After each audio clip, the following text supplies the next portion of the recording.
I just finished recording Umaira's interview. She's a Malaysian ex-Muslim. Her story is a beautiful journey that she's documented as growing up as a Malaysian Muslim woman. She talks about how it was in her family, her relationship with her dad, what it's like to be a woman, and a lot of other things, including the fear tactics being used in the culture, how women and men are treated differently, how daughters are treated differently. She talks about her sexual awakening. She talks about trying alcohol for the first time. She talks about misconceptions her father had about how hijabi girls are so pious and righteous and pure, and those who don't wear hijabis are sluts and whores. This was quite an outstanding interview, and so I give you Umaira.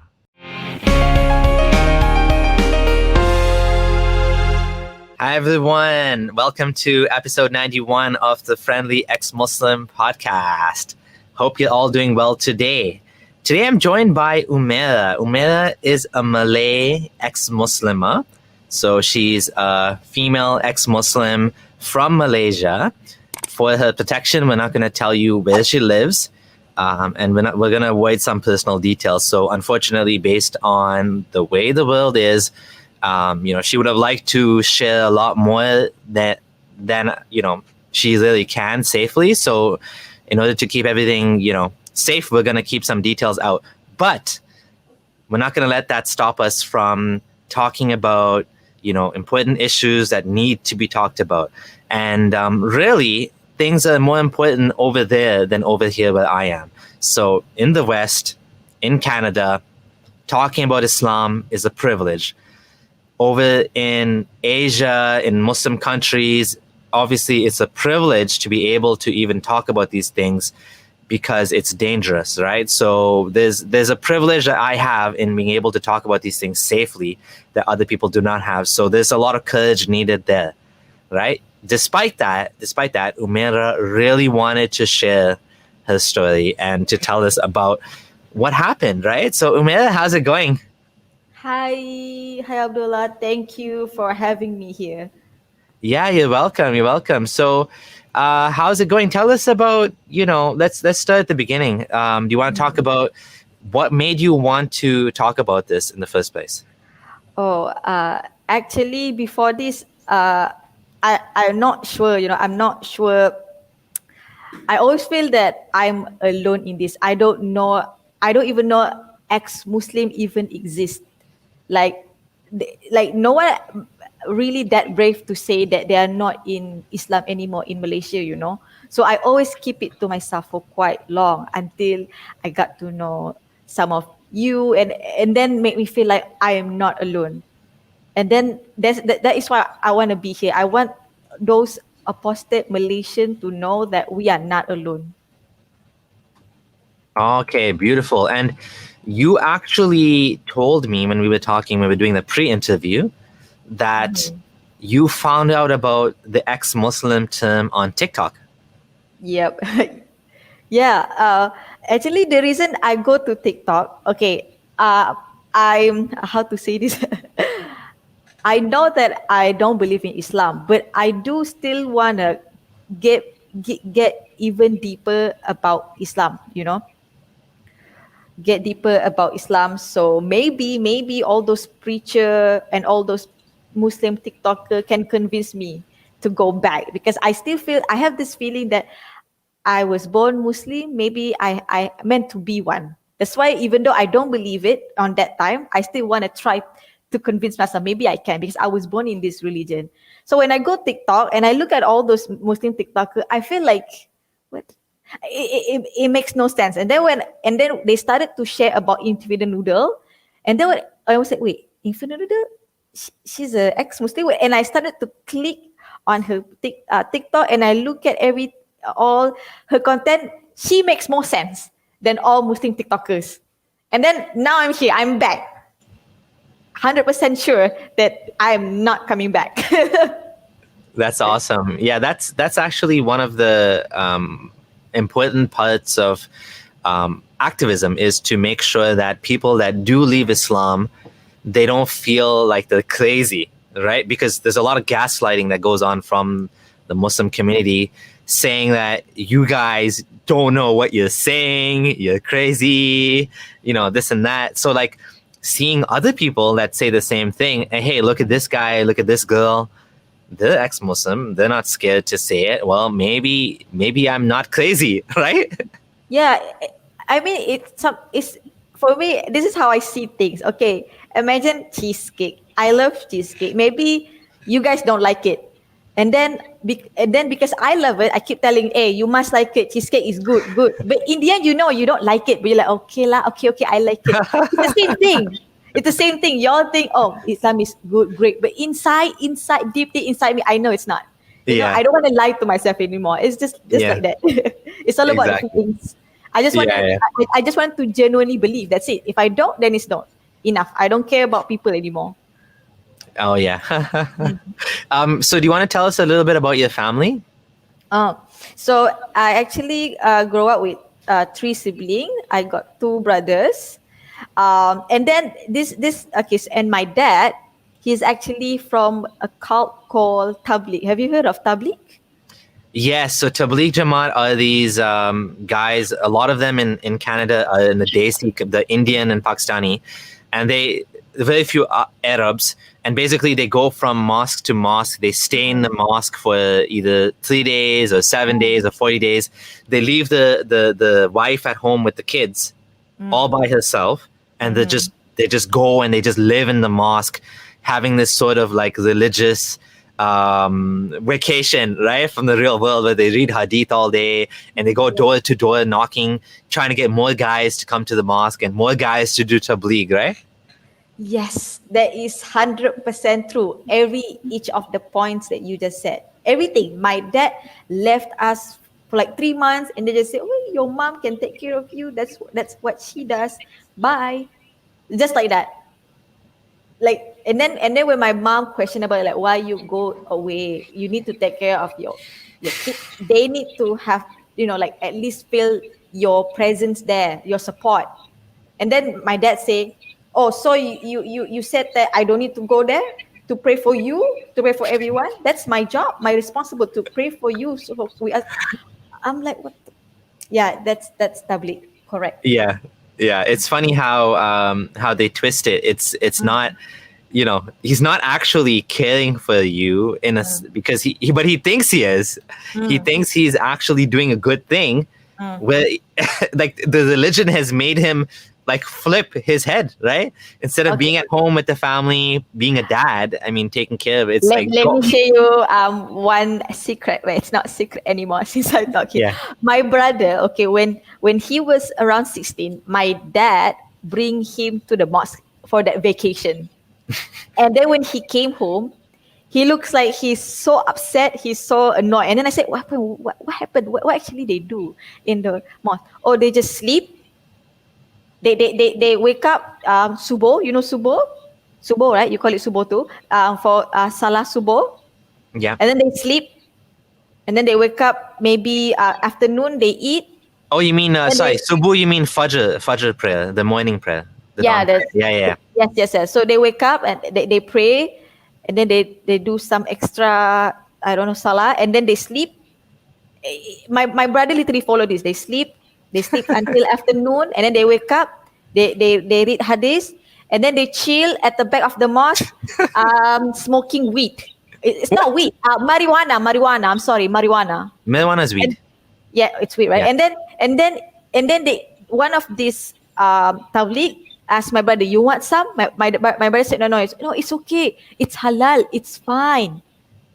Like, how can you like invite my brother who's still teenagers? Wow, that's I was just gonna say that's weird. Over here they don't do that. Over here they'll eat a lot of curry, biryani. They'll go cook but they don't do drugs. They don't do drugs over here. Over here in Canada, most Muslims would consider weed haram. So there might be a different cultural aspect to it over there in that, like in Malaysia. Yeah. But yeah, whatever the point that you said just now, they did do that. They go, knock the door, come to Islam, whatever. Alhamdulillah. I'm like, there's one time they come to the house. I was wearing short. They didn't say to me. They said to my brother, next time ask your sister to to cover the aurat. I was like, yeah, like that. So the thing, okay, my dad, he's a, okay, since nobody knows me, so it's fine for me to expose him a bit. So when he was young, my dad, he actually like that wild kind of guy, like sleeping around, clubbing, chilling, like that. And then after married, suddenly he become like this. He's the one who told us that, oh, wait, dad was like this kind of person. Now when dad find Islam, I feel like a better person, like that. What? So yeah. So the thing is, when I was 5 years old, okay, we go kindergarten, right? You know what's weird? My two brothers, my younger brothers and my big brother, go to the normal kindergarten school with like mixed gender, but I'm the only one who had to go to the Islamic kindergarten. I was like, Dad, why I need to go to Islamic one? Why I don't go? Because you woman, you need to learn how to behave around boys. You need to know to separate yourself with boys, and then you need to learn how to wear hijab. Can you imagine? I need to wear that long hijab. And then the painful part is that Islamic kindergarten literally beside my brother's kindergarten. I can just look at them playing football happily, mixed genders, while I been punished because I sneak in playing football with the male guys. Yeah. The Islamic teacher punished me. They kind of like hit me with a ruler. Why you play football with the male? Huh? You want to marry him? I was so confused. I was in that moment. I asked a lot of questions like, why me? Why can't I just play without thinking married? Why you giving me this pressure? I'm five. I just want to play football. It's like, yeah, that's my 5 years old. Yep. At the age of 5, the hitting you for playing soccer with boys. I mean, that's crazy. Yeah, I hated that school. I told my dad I hate it, but he's like, it's good for you. You have to learn it someday. Yeah, it sucks. So and then I actually don't wear hijab just in that school, just to learn. So, but in real life, I didn't wear hijab at all. And then when I was 9 years old, I'm getting older. I've been bullied in primary school because in that primary school, how to say? Actually, Malaysia majority is Muslim, which is the Malay one, and then the rest are Chinese, Indian, like that, right? So in my primary school, my public primary school, it was filled with Malay, majority Malay, I would say, and they all wear hijab.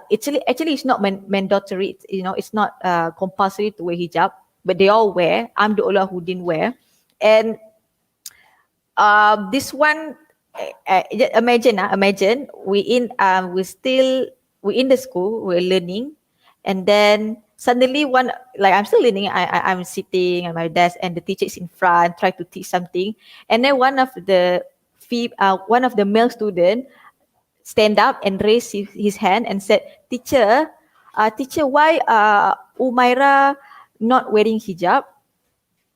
He wants to be the hell member. Ali neraka means a member from hell." Wow, Like, he just said it out loud. Oh my God. I was like 10 or 11, and then I look at, I don't know how to react. I look at him, and then I thought that, okay, maybe the teacher will say, "Hey, you cannot say that." You know what the teacher said? The teacher said, "Oh, Umaira, he's right. Why you want to go to hell?"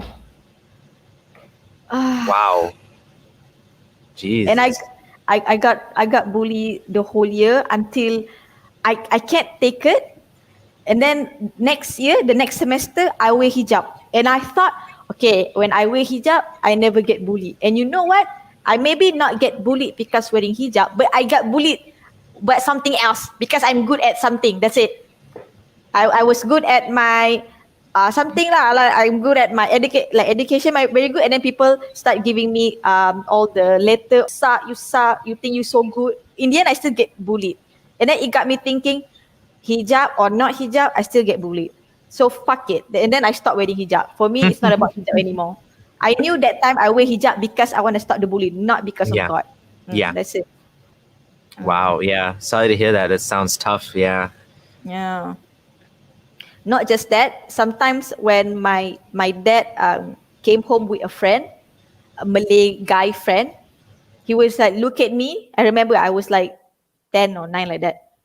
And then he asked my dad, yo, why your daughter don't cover the aurat? And then my dad said, oh, because she wants me to go to hell. Jesus, these people, they love applying the guilt.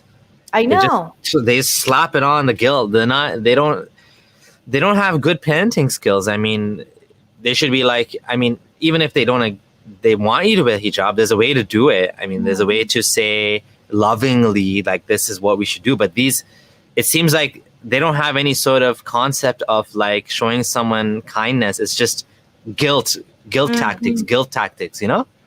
Can I share you some photo? You know, when we were young, we always constantly been feared. You know, they don't teach us to love Islam. They teach fear first. Can I show you some like image of one of the magazine, number 1 magazine in Malaysia? I want to show you so bad. Okay. Okay, let's go. Share screen. Window, right? Okay, hold up. Yes. Yeah. Okay, can you see it? Hold up. Yep. Okay, so I'm gonna add it right now. Hold up. Okay. Yeah, we can see. Yeah. What is this? This is a tabligh photo. This is a tabligh photo. Okay. So this is an example of a tabligh jamaat, a group of guys having the little slumber party and pretending that they're doing good deeds, whereas actually. Okay, hold up. Okay, I want to go next. Let me know if you can see next photo. What is this? Okay, next. Can you see a photo? No. Of a high school? No, I don't see the photo yet. I'm still seeing the tabligh. Oh, really? What about now? Stop sharing and share again. Try that. I think you might have 2 windows open. Oh, okay. Let me. Okay. Stop sharing. Share again. Okay, hold up. Share screen. Go window. Okay, this time will work. Okay, how's now? Yep. I can see now. Yep. So this is our high school uniform. Oh, okay. Okay. Okay, so wait. How to go next? I cannot go next. How? Why cannot go next? Last time when we tested it, it worked, right? Yeah. Now it doesn't want to work. Okay, one last time. Yeah. Let's go. Okay, what is this? Okay, I'm gonna open again. Okay, this is very interesting to share. Yeah, no, this is gonna make it more interesting for sure. Okay, there we go. I can see the magazine. Okay, this magazine. Okay, if this is magazine when I was in primary school, like that. In early 2000, this book is very famous in Malaysia. This book literally talk about Islam, but more about azab kubur. You know azab kubur? So the punishment in the grave. Yes. Yeah. So this photo, okay, let me read it. Ular terkam jenazah pelacur means a snake attacking a prostitute dead body, something like that. Okay. And then is this a kids magazine or like for everybody? It's for everybody. Okay. The thing is, most of Malay, my family, my grandparents all have this book. Okay. So sometimes when I see, I say, "What's this?" Oh, read, good for you. You read. So I read it. I mean, and then when I read it, it scared me, you know. And then my grandma would say, see, if this what happened, if you want to be prostitute, this snake will come to you. God. Jeez. It's scary, you know. Yeah. Wait. Okay. Okay. This is all the book. Okay. Talking about jinn. The first photo here, you see like a 8 people. It says that someone turned into 8 because mocking Surah Yasin. The hell? Specifically mocking Surah Yasin. Yep. Okay. What if you mock a different surah? But that's interesting. They're saying, but nobody turns into apes, but they're saying they're saying this is like a real thing that happened. Yeah, they say it's true story. All this for them is true story. It's like we need to learn from learn lesson from this. Okay, the beside one is very funny. Orang minyak mengganas. Okay, orang minyak. Okay, we Malay, we believe. Okay, you know, vampire, right? Vampire is a human that have contract with devil, right? So and then they need to drink blood, right? So they can still keep living, right? Huh? Correct. Yeah. Okay, this guy. Okay, this Malay guy. He made contract with devil, so he needs to rape a lot of virgins every night. What? Yes, rape virgin every night to stay alive. So weird.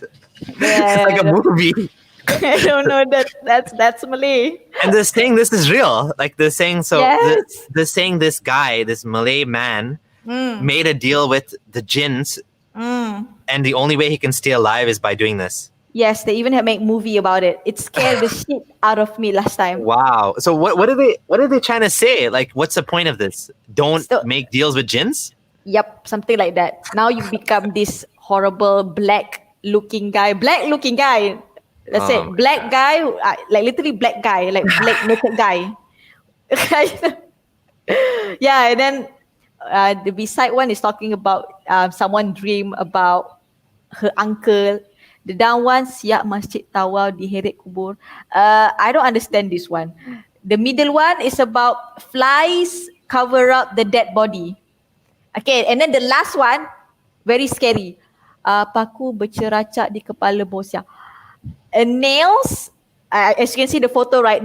There's a lot of nails in this woman face and head, saying that this is what happened if you're a hoe. If you're a bitch, you're fucking around like this. This is what happened to your grave. So don't have sex before marriage. That's the lesson. Oh my god! It's interesting. It's interesting to me that there's a lot of focus on the punishment, the grave, adab al-kubr. I know that is a part of Islam. That for people that don't know, there's this concept that because the Day of Judgment, I'm guessing because the Day of Judgment is coming, it could be a long time away. So Muhammad came up with this concept, even in the grave, you'll be punished, right? Or you'll get a little window into paradise. It's not as much emphasized over here. I mean, people do talk about it. I know even some sects doubt it. For example, Hizb ut-Tahrir, this one Islamist group over here, they don't even accept it because I believe it's based on an ahad hadith or something like that. So they don't even believe in punishment in the grave. But it seems like in Malay culture, like it's emphasized a lot. I know. I don't know what to say. It's interesting, yeah. Okay, and then I remember last time. Okay, you know last time we don't have TikTok. Last time we were like 2000 early, right? We don't even have WhatsApp, correct? So we have this like 3GP phone. So last time there's a lot of video that been spread around in Malaysia saying this. You see these two photo? It says these two been cursed. Okay, so the first photo saying that a kid being very, ungrateful to the parents. So now been cursed by Allah, become this human-looking ray fish. It's a video, it's a video, and then the background of the video is like Quran, ayat Quran, like Allah. Yeah. It sounds so real. I'm like, my dad show, you see, if you've been ungrateful, I say you pray, you don't want to pray, you see, this happened to you. Yeah. And then the beside one that looks like dog, even scary. They literally give description. It says that this kid kicking Quran or something. The mother is praying or something, and this kid like disturb her. So he's been cursed to this whatever. Wow. Like they're so petty. They're saying that kid disturbed the mom when she's reading Quran. Like they're actually trying to, this is like mental abuse on children. I mean, it's not like, okay, this guy was robbing someone or like stealing or doing drugs. I mean, even doing drugs, I would argue like, okay, it's not the worst thing in the world. You're harming yourself, not others. But no, you turn into monkey human for disturbing your mom when she's praying. Like, it's so stupid. Like, it's so over the top. Can I share my screen? I want to share something as well. Just So for I fun. share. Just no, it's okay. You don't need to stop sharing, but just for fun, I looked up something and look what I found. Hold It up. turns out that this image was made I by a know. non-Muslim. When I see this, I'm very pissed. I'm like, you scare me. Malaysia, you scare me. I scared when I was young, you know. Now when I look at this, motherfucker, I'm stupid enough to believe this. I'm scared. Even the fish just now is literally just a type of fish, you know. Yeah. Just, So this lady makes these photos, these like drawings, right? Non-Muslim too. On top of it, they're stealing non-Muslim works to scare Muslims. Naughty, like these Muslims who are doing this, very naughty, very, very naughty. They should be making their own image. Like, they're so pathetic. They can't even make their own scary drawings. They got to steal it from non-Muslim lady. And they're using that to try to scare Muslims into praying, not disturbing their moms when they're reading. Like, it's so pathetic. It's truly pathetic. Like, it's just like, you know what I mean? It's like there's no like, here you have a lady that's doing something creative. She's adding to humanity's, art, the creativity. They're taking her creativity and they're using that to brainwash Muslims into being obedient, like basically slaves of God. Basically, like, they can't even make up their own, little creatures. They're stealing someone else's. Like, this is kind of like the example of when, like, for example, my son was telling me he saw how it's kind of funny. Al-Qaeda, one of these groups, they made their own self-driving cars.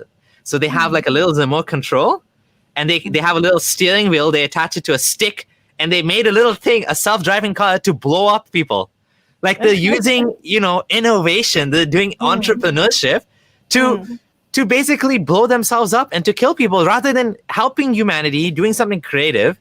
They're taking like something, or they're using, or the example of even any terrorist group using weapons made in Russia, weapons made in China. They're actually using technology, and it's not only Muslims that do this. I mean, obviously there's extremist all groups of all kinds, but they're using Kafir technology to kill. Like, it's just ridiculous. Like, you know what I mean? No, it's just sad. Yeah. So I'm gonna go back to your screen. So this is actually an example of, like, childhood indoctrination, brainwashing. This is why people find it so hard to leave religion, because there's so many things they're told which are false. Fake news, right? True. Can you see my screen again? Yes, but I still see the monkey and the fish. Okay. Okay, next one. Okay, when I go to high school, right? I still see the monkey fish. I can't see the. What? I think I need to stop sharing again. Yeah. Right? Yep. Stop sharing. Okay, let me go again. Share screen window. Share. All right. Can you see? Hello? Sorry. Yep, I can see. Yeah, I muted my mic. My mistake. Yep. Say to those who disbelieve, you will be overcome and gathered together to hell and wretch the resting place.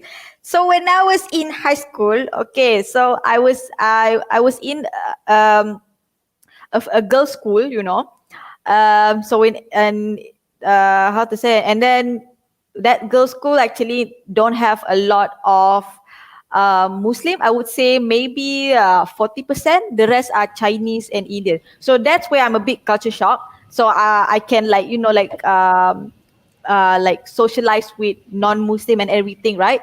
And then when I socialize with them, before this I was awkward because in my entire life I only friends with Malay, But now when I'm friend with them, I get to know them, and it turns out they're not that bad.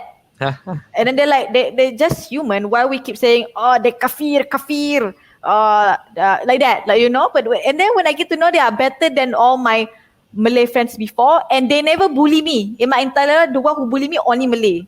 Wow. No, yes. So when I get to know them, and it makes me feel like they are nice. So Okay. why do you think that is? Why didn't they bully you, and why did the Malays bully you? First, because they bully me because I'm different. I'm different because, like I told you, I don't wear hijab because I don't care. For that, you must wear. You must wear. It's compulsory in Islam like that because I don't wear.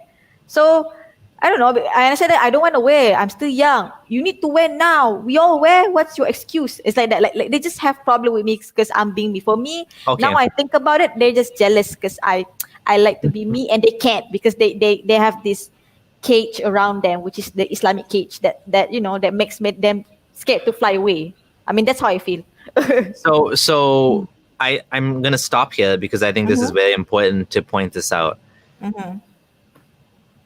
Being Muslim, whether you're a Muslim kid, especially being a Muslim woman, but even a Muslim man, but less so than Muslim woman, you get all of these expectations put on you. And when someone wants to convert to Islam, they need to understand that, I mean, this is what I hear from Muslim converts too. I've heard, actually, that's why I'm saying Muslim men too. Like, for example, one Muslim convert mentioned, they told him, actually, this guy emailed me, and he said that they told me I have to be circumcised. I have to quit my job. True. They have to, right? I mean, that's what. Well, technically, circumcision is it's not wajib. It's optional. It's sunnah, but like it's expected on everybody, right? So all men and even some women apparently. He's expected to stop playing music or listening to music. If you work at a bank, you have to quit your job. You can't have a mortgage. Like, there's so many expectations put on you. If a Muslim woman, you're a convert, you can't dress this way. You have to, wear hijab properly, not just wear hijab. And if you have tattoos, you got to cover them up. Like, there's so much expectations put on you that it's just like, well, I came, you come for the spirituality, but then you get all this nonsense. It's just It's supposed to be for us and God, and now suddenly become for us, for the community, for the people. It's like it's too much. Yes. Yeah. So continue about. So you were telling us about this. Can you see the photo? Yeah, those who disbelieve. Yeah. So in that girls' school, whenever we have Islamic teaching, Islamic class, Islam class, so we all going to separate. All the Malay Muslim will go to this room where they gonna learn Islam, and the rest will, the non-Muslim will go to another class to learn about something else. So during Islamic class, I remember we call Islamic teacher Ustazah. Do you call it Ustazah too? Well, we use different words, but yeah, Ustazah is one of the words we use. Yeah. Okay, so I'm gonna say Ustazah. So the Ustazah, we are talking about we are the chosen one. We are the only one who been chosen by Allah to go to heaven, and those who kafir will go to hell. And then I literally raised up my hair. I asked the Ustazah nicely. I said, Ustazah, wait, what if the non-Muslim very nice? Yeah, they are nice, good for them, but they're still going to hell. But they are nice people. Yes, but they're still going to hell. But there is Muslim that actually very bad. Yeah, but if they pray, they can still go to heaven. I'm like, wait. I was confused. I was really asking this question. And I can see my Ustazah very annoyed. Because that time I already become close to one of my Indian friend. Like, she is so nice. She's so nice. Like, I never met this nice, like super nice. So how come this nice Indian girl go to heaven, like go to hell? Like what? So I said, but I met a very nice non-Muslim. How? They're very, very nice. They're very nice. They deserve heaven. And then my Ustazah said, that is our job to make sure they convert. If you love your friend, you must enlighten them, so let them believe Allah. Then all the good deeds that they do in the world will be count. I'm like, the fuck? But that time I actually follow that. because I still believe, right? I actually like slightly promote them. Oh, maybe next time we can pray together. I did that, you know. When I think about it, I'm so stupid doing that. I did that because I want my friend to go heaven. That's it. That time when I was still believe, because when I think about it, it doesn't make sense. So yeah. It doesn't make sense, and it's a problem, especially for Muslims living in non-Muslim minorities. I remember in university, this was a big problem for many of the Muslims, especially Muslims that are like more culturally Muslims, where Islam is an identity for them, but they're not really religious, and they struggled with this idea that all of their friends are going to hell, and they're good people, like you said. You can see the good people, like you said, they actually treated you better than the Muslims in your case. So why should they go to hell? And this is a problem that many imams are faced with, that there is no solution to, because, well, basically the solution to it, which some non-Muslims came up with, is that, well, if they don't know about Islam, then they would be excused, or they'll be tested on the day of judgment, or something. But the problem is basically this isn't even mentioned in the Quran, right? They're taking some idea that you didn't get the message, because the Quran says everybody was given the message, a messenger was sent to all nations.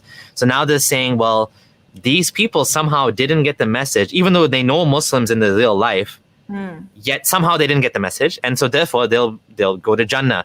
And even I remember some of the Muslims would even twist some of the Quran that says those who believe, whether Jews or Christians or Sabians. Now, of course, that excludes Hindus. There's no Hindus mentioned. So they will go to heaven. They're all believers. Well, actually, that's not what it means. It means those who believed, meaning they also accepted Islam, right? Or those who believed before Islam, that believed in the Prophet or whatever.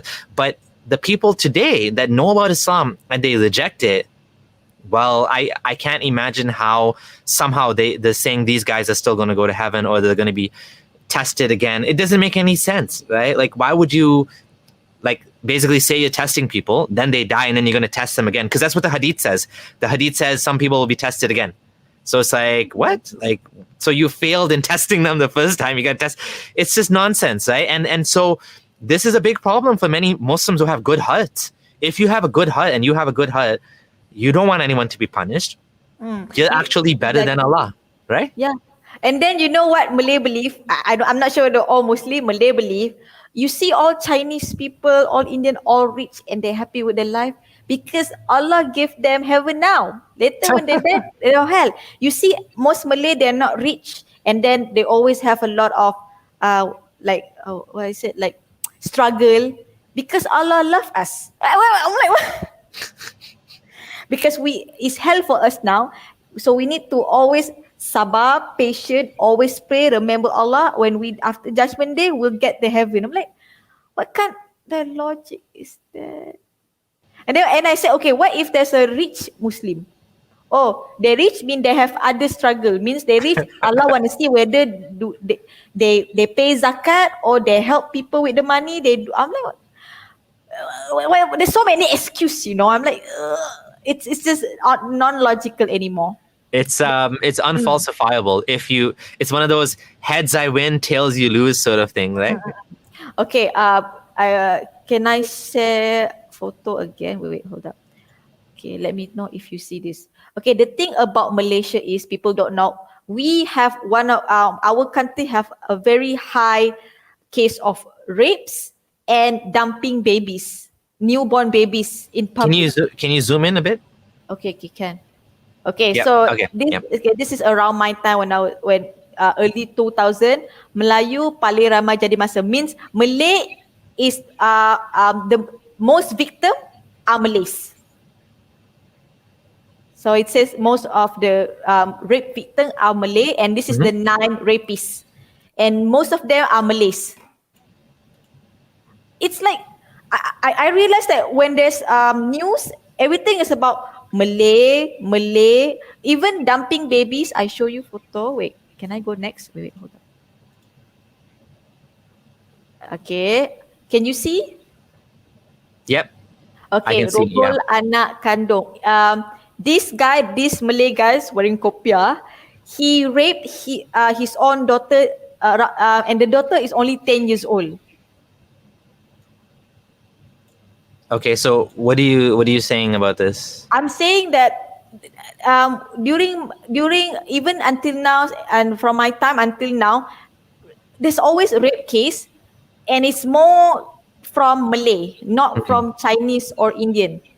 We're Uh, uh, supposed to be the best religion. oh, Why okay. most of people like this? It got me thinking. Even this one, okay, Yeah. baby dumping in Malaysia, means some teenagers they had sex or somewhere, and then when they pregnant, and then they don't want the parents to find out. They give birth themselves, and then they just dump all these newborn babies in public. Oh, wow.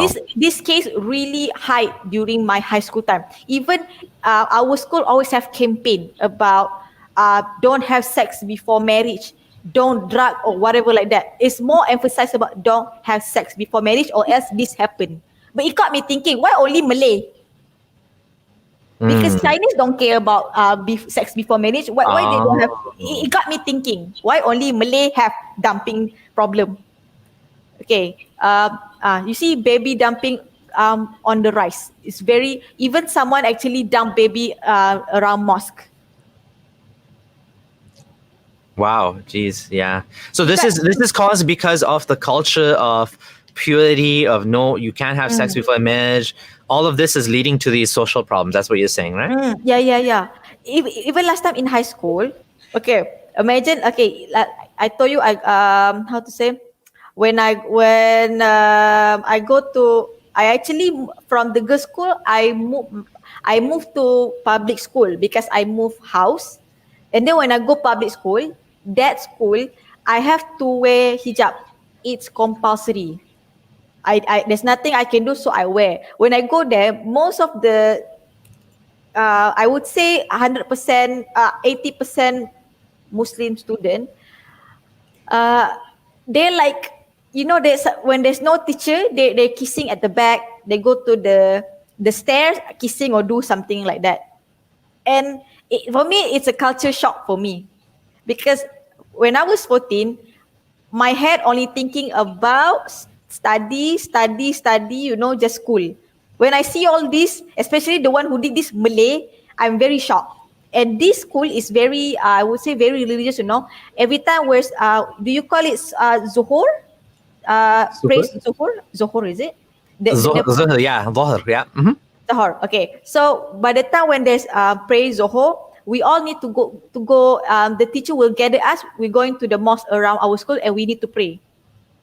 Like it's that a religious school. Oh, yeah. Okay. Yep. Hmm. So it's very strict. Sometimes for women, right? If I say, oh, I cannot, I'm on my period, the ustazah will literally put her hand on our to check whether we have tampon or not.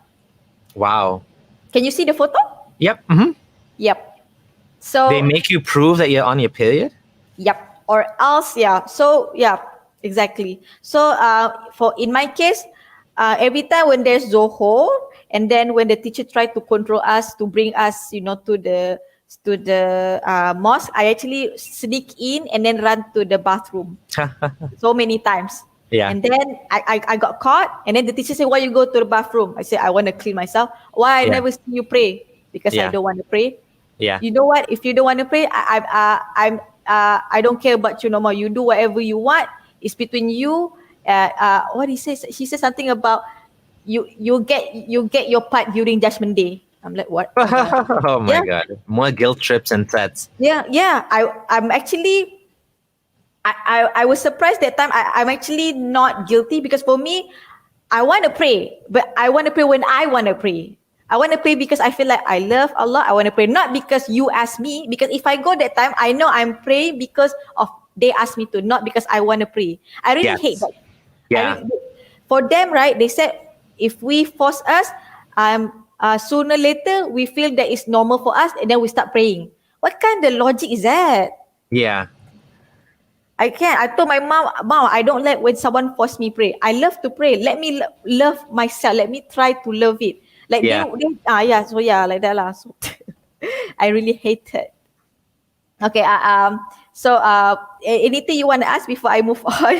No, so how do they ask you to prove it? I didn't really get that. Like, how do you prove you're on your period? They want to see your blood or something? Like, it's crazy. they you know, like I would say this is considered harassment. They literally, like, you know, how do you say it? Rub put the okay, the ustazah put her hand at my vagina area, and then, you know, like try to press it, feel whether there's tampon or not. You get what I'm saying? Wow. Like that. That is crazy. Yep. That is insane. Yes. So right now, a lot of students, you know, mention about it and then make a report about it. Now only they take it serious. Before my time, they think, oh, that is normal. That's what you get because you lie. Wow. Seriously. That's crazy. Right now is they cannot do that anymore because there's a lot of students feel uncomfortable you doing that. Yeah, they're lying. They don't want to go to, you know, to go to pray. But you have no right to put your hand and shove to my vagina to check that. Yeah. That's scary. Yeah. That's crazy. Yeah. The ustazah literally said that she's doing her job to make sure we pray. Like she basically think that she's doing her job. Like there's nothing wrong with that. Oh my God, I'm like, ayo. That's nuts. Yeah. And then again, when I was in that school, I got bullied because again, I was different. There they all wanna have boyfriends, girlfriend. I'm not sure whether this is normal in your high school time. It's like having boyfriends and girlfriend is something they want to proud of, something like a trend in the school. Because I don't have one, and then when I start being friend with boys, and then all the female students think I want to take their boyfriend. They thought you want to steal their boyfriends? Yeah, I mean, from the story that I told you that about my kindergarten that I play football with boys, it's obviously shown that I'm okay around boys because Yeah. I was born with two brothers, so I'm okay with that. But some female think I want to take the boyfriend away, and then they literally wait for me until the school end, like a gangster. They have their own group, and then try to like warn me, hey, new girl, you come to my man again, you know what happened after school. Wow. Oh my God. Anyways. They Malays. But they're not. The Malays are not supposed to have girlfriends, boyfriends. I don't know. That's why I'm confused. I did tell them, you wear hijab, you go to pray. Why you have boyfriend? You don't even pray. How do you know? You go to hell too. Like, that's it. That's how they counter me back. Just saying I'm not pray. That's it. Okay, so you have a boyfriend. Mm-hmm. No, but you don't even pray. What? It's still wrong to have a boyfriend, right? Yeah. Now you don't wear hijab, you also go to hell. But That's pretty funny. Yeah, if you don't pray, you don't wear hijab, means whatever said from your mouth doesn't matter. Oh my God, that's funny. I'm like, and then I got bullied so bad. I told my dad, please bring me back to the girls' school. I don't want boys. I don't want boys in the school because of this fighting over boys. Because when I was in girls' school, we don't have this fight. We just have fun. And then I realized the reason we all wear hijab because there's boys. So, and then I would say the teacher is a bit like misogynist. Most of the activities, like they prioritize boys' activity. I got bored. When I was in girls' school, there's so many things I can do, I can go gymnastic, gymnastic, we have to wear short and everything, right? They don't have that. So I need to go back to the old school. And then when I go, it's like heaven. So yeah. Yeah, that sucks that in that culture that they prioritize boys over girls. That's unfortunately. Yeah, it's true. Like, there's nothing we can do. Even we want to, like, yeah, we want to go jogging or we want to have sport in the school, we still need to wear hijab. I'm like, are you kidding? It's hot. When I say it's hot, hell is more hot, they said that to me. I'm like, I hate it. So that's my high school years. So when I finished my high school with in the girls' school, I that school, even though it's the girls' school, right? The Malays there, they wear hijab, right? I don't wear hijab because it's not mandatory. I shit you not, the one who wear hijab, it's not because they want to wear hijab. They want to cover something, There's one time there's no girls' school. There's no class. There's no teacher in the class. All these girls' school where my classmates wearing hijab. They at the back of the class talking, and I was like, hey, what are you guys talking about? Oh, we're talking about sex. They literally share about their dating life. Oh yeah, I already do this. I was so shocked. I'm like, you guys had sex? Like, yeah, why? But that's haram. You're so old school. I'm like, what the fuck? Can you imagine? I don't wear hijab, and my Islamic religion, my Islam, education is C. So I'm like, yeah, and then they're like, yeah, they wear hijab and everything, and then they open their hijab. I can see, what you call that, the mark, the love bite. Which one? Is it the love bite? Oh, you're talking about on the necks? Yeah, on the neck The one. kisses, yeah. The So they wear hickeys. Yes, they wear hijab to cover that. That's funny. And then they proudly say, oh, I already lost my virginity. And then they say, when is your when is your turn, Umaira? I was like, huh? I was so confused. So it got me thinking, if all the Malay teenagers like this, no wonder there's so many dumping babies. Oh my God. That you know what this is this is an example of how, I read once that there's more abortions in the deep south, in the religious states in the US.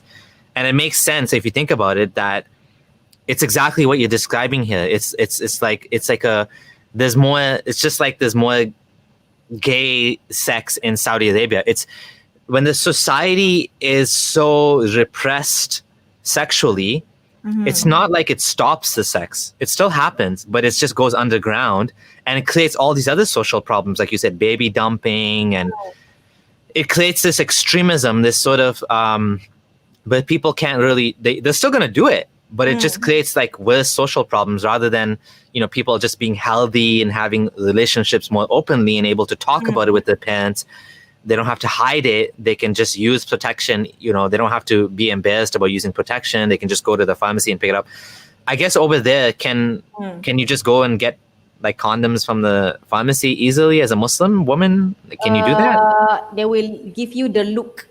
And you know what funny in Malaysia? Whatever Hollywood movie that come here, right, or any series, all the kissing, the sex scene, all been censored. So when you watch, what happens suddenly? There's two boys, one boy, one girl, and then next day, what happened?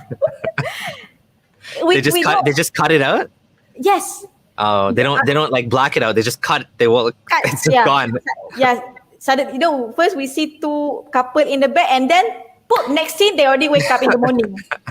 That's funny. And for me, I used to, but if you do this, I will go to the internet and find it. By the end of the day, I can still watch it. Yeah. Same thing. Even I talk about this with my Malay friends. I said, how's your mom? Will you talk about this? They always say, oh, my mom said, hey, don't talk about this. I don't want to hear. Don't talk about this. Don't look at this. But I very grateful that my mom, when there's a Hollywood movie like that, and I say, Ma, why go next scene, Ma? What happened to the scene? My mom will explain, oh, actually they're kissing, kissing because they're couple, like that. So I'm so happy that my mom very open about it. So I don't need to I don't need to secretly doing this, secretly watching porn or whatever. I shit you not, all those Malay friends, my Malay friend, they have DVD of Malay porn. And And I was surprised. And then they said, why you watch this? Oh, because I want to know about this. Why don't you just discuss with your parents? Why you want to discuss with the parent or something like that? Yeah, that's again a problem with a sexually repressed society, is that they can't talk about sex, right? Like I totally hear you, because I mean, and unfortunately, let's be honest, like pornography is not the best place to learn about sex, because Yeah. it's unrealistic. It's not like, I would tell my kids, something really different than what happens in a movie, because in the movie, first of all, the movie's all male, pornography is very male. Most pornography is made for men. So it's focusing on very specific things. There's no foreplay. It's not meant to teach you about sex, which is, and if the society doesn't want to talk about sex, so is there sex education in school over there? That's the thing. I mean, they have it, but it's just more about biology. Like how it's like biology. Okay. How baby Okay. made. Okay, I got it. Yeah. Yeah. Yeah, it's what about safe sex? Do they talk about safe sex? No, that's the thing. That's why there's dumping baby. They never talk about safe sex. Nothing. They only emphasize no sex before marriage. That's it. If you want to have sex, you marry first. That's See, it. that's so bad, because I remember, I'm thinking if this was when I was Muslim or not. I'm trying to remember.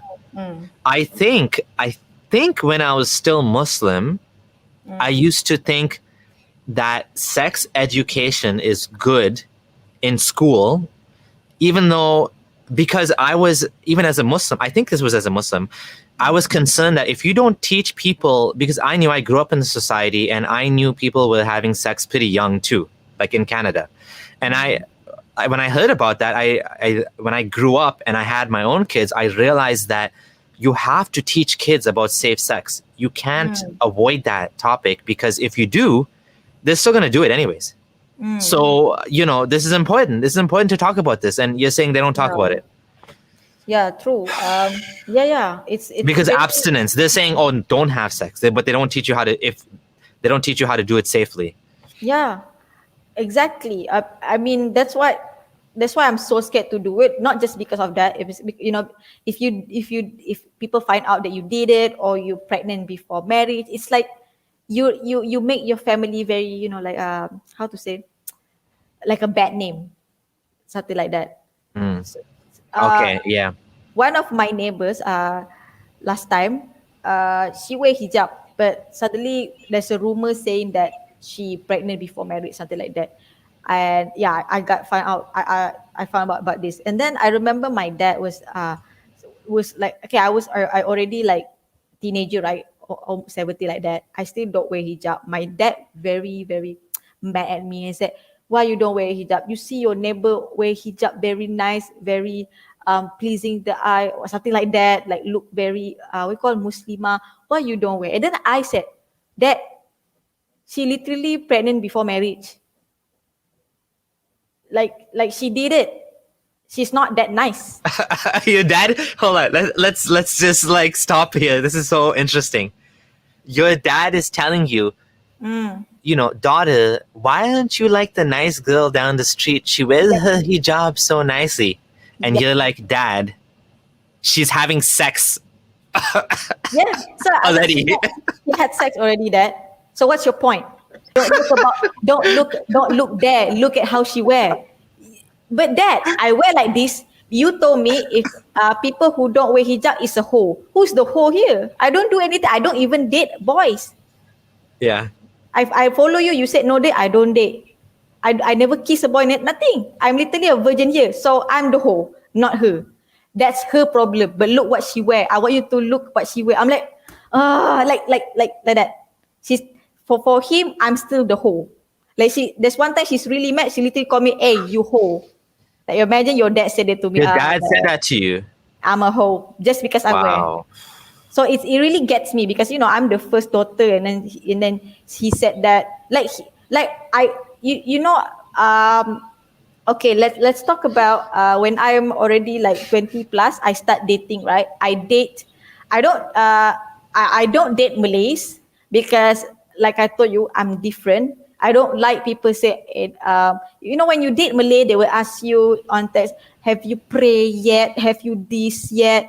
And I'm just be honest. Oh no, I did not. Why you don't pray? Because I don't feel it. I pray when I feel. I just don't like they try to call it dawah. Is it dawah? Dawah, yeah. Yep. Yeah, dawah me like I believe in Allah. Just shut up. Just this is my it's very private. Yeah. It I should can't be. just inshallah, I can't do that. I have Yeah. to make sure I'm genuinely say it. So Yeah. that's why I don't date. Because I remember when I date Malay last time, he told me, I love you, I know you nice, but can you start wearing hijab now so my parents will like you more? I'm like, your parents is God? No, so why want to pray? They want me to have a good Muslim woman. I'm still virgin. I just don't wear hijab. That's it. Yeah, but if you don't wear hijab, they will think you a hoe. That's their problem, not me. Yeah. Just want to stop for 1 second and say thank you, Sharizan, for joining the channel. And those of you who are liking the content, please do like the stream now so that YouTube knows that this is a good stream, and to keep sharing the content to other people, to keep showing it. And as well, if you're not a subscriber, please do subscribe to the channel. It would be most appreciated. And you can also join the Patreon to continue supporting me. This is actually an amazing stream. I love how you've coming with like the screenshots, the pictures as well, and like lots of interesting. It's like you've documented this from like beginning to end, like when I was growing up, high school. Like you have it all like planned out. It's beautiful. Okay, so can I continue? Yes. Okay, so I start to date this American guy. So basically that time he's my boyfriend. So I got very close. It's been many years, and then I feel like I want to go more to marriage. But then I think about it. Okay, actually my parents have a very abusive relationship, as you know how tabligh works, right? They leave the wife forever, and then if my mom talk back or something like that, let's just say if my mom just questioning what he's doing or disagree about something, he just beat my mom, just beat the wife like that, just beat him. And then there's one time my mom said that he did rape my mom. So growing up having a dad like that is just like, it does make me want to questioning Islam a lot. But at the same time, I keep telling myself, is my dad does not represent Islam. Maybe it's not the Islam is my dad. Even though deep inside me, I know he actually used the Islam as excuse to do that, because it's sunnah to beat wife. Is this sometimes he threatening my mom, if you become a bad wife, I will marry another one, like that. So it's like it's very toxic like that. My mom did told me, I did ask my mama, why you marry men like this? And then my mom said, last time when we were dating, he looks very nice and everything. And then when we start to have, we live in the same roof, he's like another person. It made me very scared.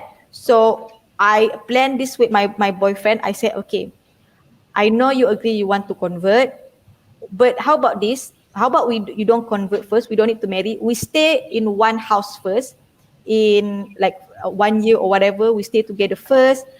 Let's just make sure we don't get you won't get me pregnant. We just stay and see whether we click or not together by staying together. And then if we click, then you can convert, then we get married. I want to do that because I don't want to repeat my parents mistake. So you hear me, right? Yeah. No. I'm listening, and I hear what you're saying. Yep.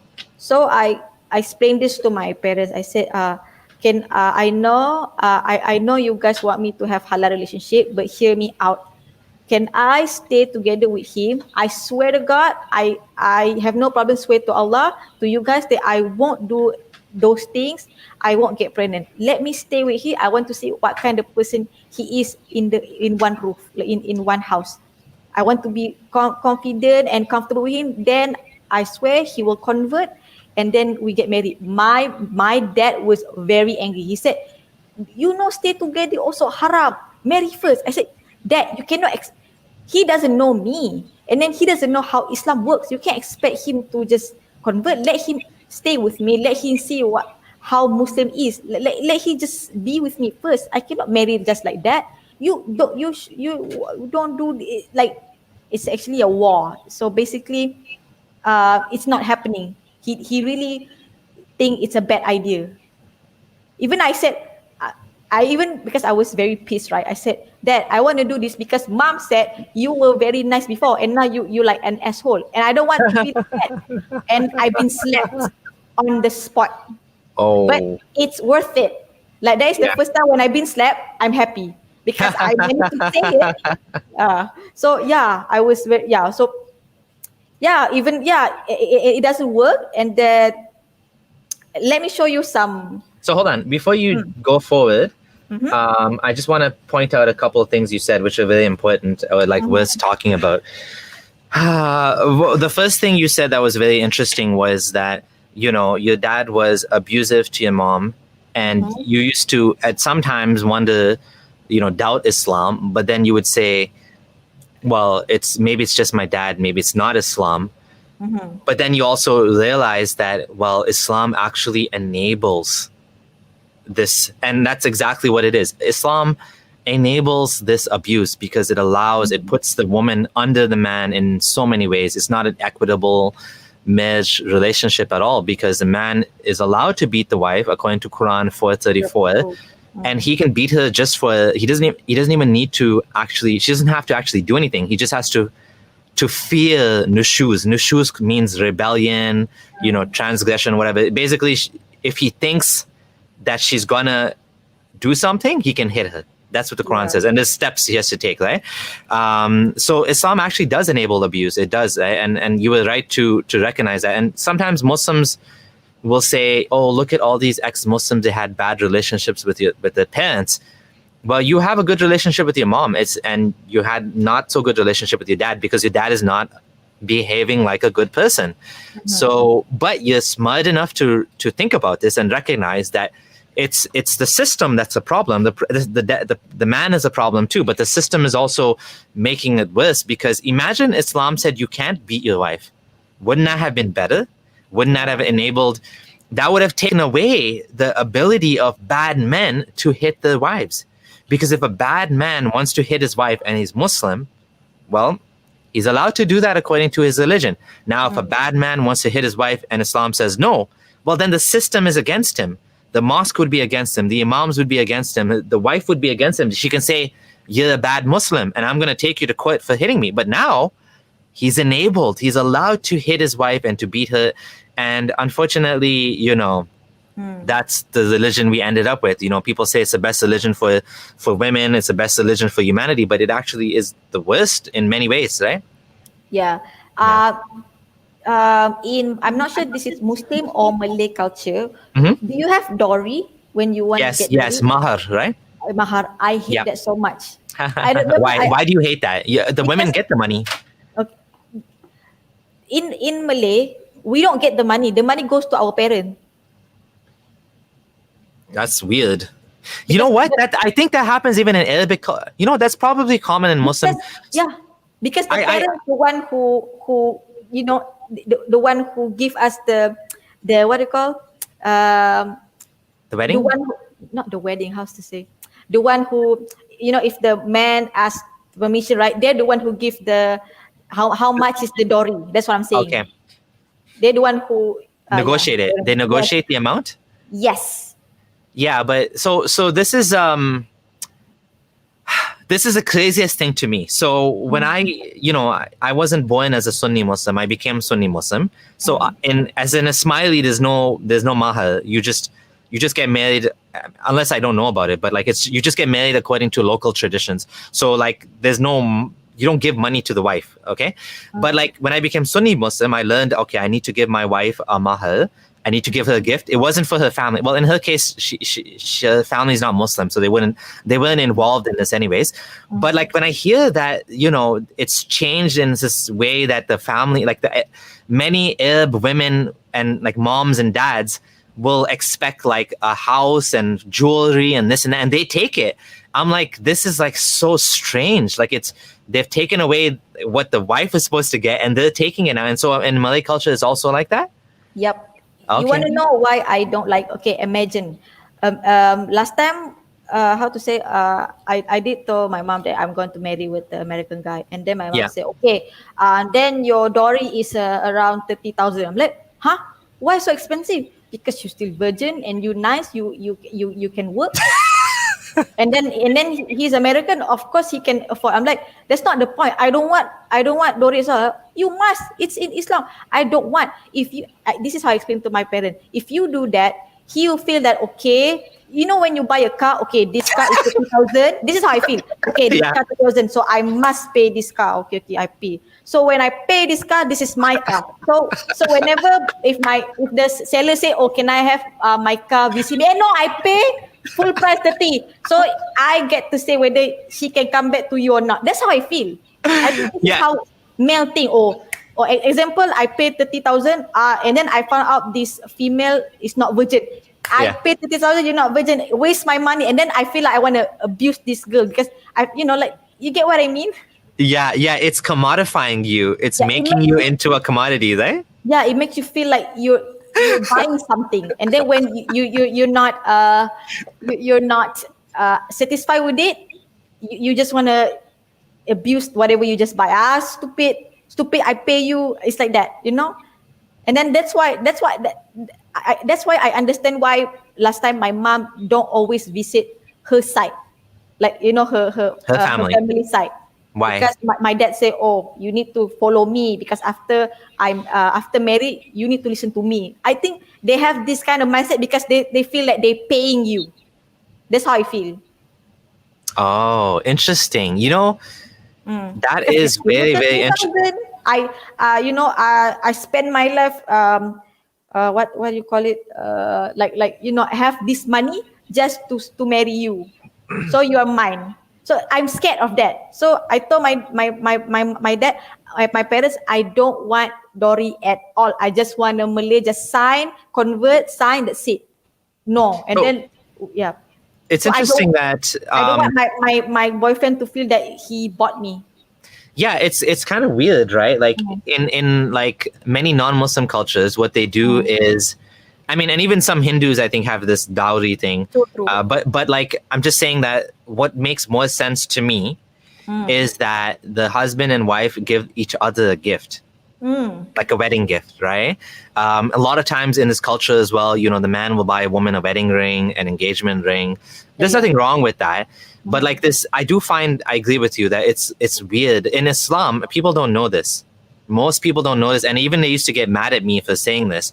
In Islam, the contract between man and woman is for the woman to give the man access to her vagina and her body in exchange for the dowry. Her primary responsibility in the marriage is sex and child rearing, and his primary responsibility is maintenance. It's kind of weird. Like, it's not like two partners together. It's I'm paying you money for sex, basically. And you are, that's the main thing. Because in Islam, a woman is not allowed to deny the husband sex. I know. That pissed me off. Even the Islamic preacher here said the same thing. Yeah, and that's marriage in Islam. It's kind of weird, right? It's almost like, anyways, maybe we talked about this a lot. So this part of me feel like, like, how am I going to have relationship with this American guy? I don't want to get... there's one point where by the time that he stay at US, I literally just want to move US and just disappear. So I don't need to get married, because like, it's very, like, I feel like I that time I realized when I want that, I'm not doing for love. I want to get back to my parents. Oh, okay, you know what? You always control me. Now I'm married to this man. Now he control me, and then I'm gonna say, oh, I cannot visit you guys because I need to listen to my husband. I want to. That's how much I'm very angry with my parents. I really want to do that last time. So yeah. Okay, this is actually okay. Okay, this woman, okay, she's a Malay, and then this is an Indian guy. So they both get married in Indian style, and then they posted on social media, and then the Sharia law, the Sharia court, all the Muslim in Malaysia pissed about it. And you can read here, government has asked Malaysian woman Ili Najwa Sadiq, who is married to Indian hockey captain, to come forward and explain their religious status. Deputy Minister in the Prime Minister Department, she said government sensitive about such matter. Ilia Najwa will be called in as soon when she returns home. Like, it's not like why they want to go to someone's business, like you get what I mean, Abdullah? Yeah. It's so ridiculous that why are they interfering in this private matter between her and her God and him and his God and whatever the relationship, right? Yeah, so I'm scared that so last time I scared if I do that, if I go to US and then if they find out my photo, they was asking like this, and then questioning me, and then I become famous because of this. So it's like it's very hard for me to get married last time. So I ended up end my relationship with him because I feel it's not working, not just this matter, about everything else. So yeah. Oh my God. So let me see what I want to Recharge your iman. Okay, so I want to share something a little bit funny. So I don't know whether you also believe this or your culture. We believe if we have low iman, we can easily do all the haram stuff, like, I don't know, zina. You know zina, right? You call Yeah, zina, adultery or fornication. Yeah, adultery, everything, all the stuff. I remember my ustazah said, no matter how high or low your iman is, if you stay one room with non-mahram, you will definitely 100% confirm will have sex, because the shaitan will take over your body and your desire will go up, your iman go down, you will definitely do and then lose your virginity. 100% confirm. I even asked all my my Malay friends last time who did it, the one that wear hijab, and I said, is it true that when you first time in the room you will do it? Yes, Umaira, you will do it 100%. Confirm. You don't What? pray, right? You will definitely lose to your desire. So that phrase itself, that statement haunted me, because when I was with my boyfriend, I didn't do anything because I stay with my parents. Yeah. So when I go out, just out, I never go to his house. It's very casual, like that. Like, I'm very respectful. So when I started to be single, my parents already divorced. Thank God. So my mom's happy now. So when they divorced, I started to live by myself. I don't want to live with both of them. So that time I kind of explored the, what do you call it, the single life. And I started to hook up because I wanted to challenge this statement of, if I low iman, I will definitely lose my virginity. I challenge this statement. I just literally just go Tinder, see cute guy, go hook up. I know what I know what they want. I just kind of go. So I went to the hotel. I was nervous, but I'm like, okay, I this is in my head when I was in the hotel. Okay. It's been years I don't pray. I maybe believe in Allah, but I don't pray. So if I don't pray, means my iman is low, is very low. So I should feel horny and I will definitely lose my virginity. First time, okay, that is my first time with a guy. You know what? Nothing happened because I'm not into it. Yeah. And then I go out. They're scamming me. What the hell? I was very pissed. I go home. And then I shared to my Indian friend, you know what? I didn't do anything. What? You didn't do anything? Yeah, I did nothing. Like, I did nothing. Am I lesbian? Like I don't understand why I did nothing. It's like, am I not interested? And then I go with another guy. He's cute. Maybe we do kissing. I still have my virginity. So I'm like, you guys fucking serious? It's not my problem or my iman. It's you guys. You're the one who's horny as fuck and sex addict. And you're the one who need to pray, not me. I didn't pray and I'm okay. Like, that's make me feel, that's how angry I'm. Like, wait, Yeah, that's why I'm like, okay, you know what? I don't want to pray. That moment, I make it clear. I'm not gonna pray because it doesn't affect my, my humanity or Yeah. myself as a person. Yeah. And then slowly I start drinking because they said, I don't know whether you believe this also. We Malay believe alcohol is like Satan's peas. Pee, Yeah. urine. Yeah. So once you drink it, you will confirm addict to it. You will go drunk. Confirm. Yeah. They said confirm. Okay. I never drink in my entire life. That year itself, after I experiment my sexual life, I experiment drinking. I drinking. Wait, that's it.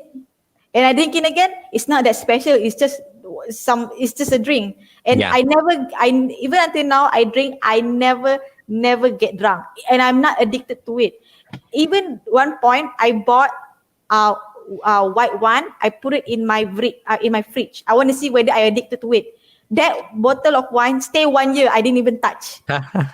Yeah. So that's how much I want to experiment with all this Islamic statement. I'm like, this is bullshit.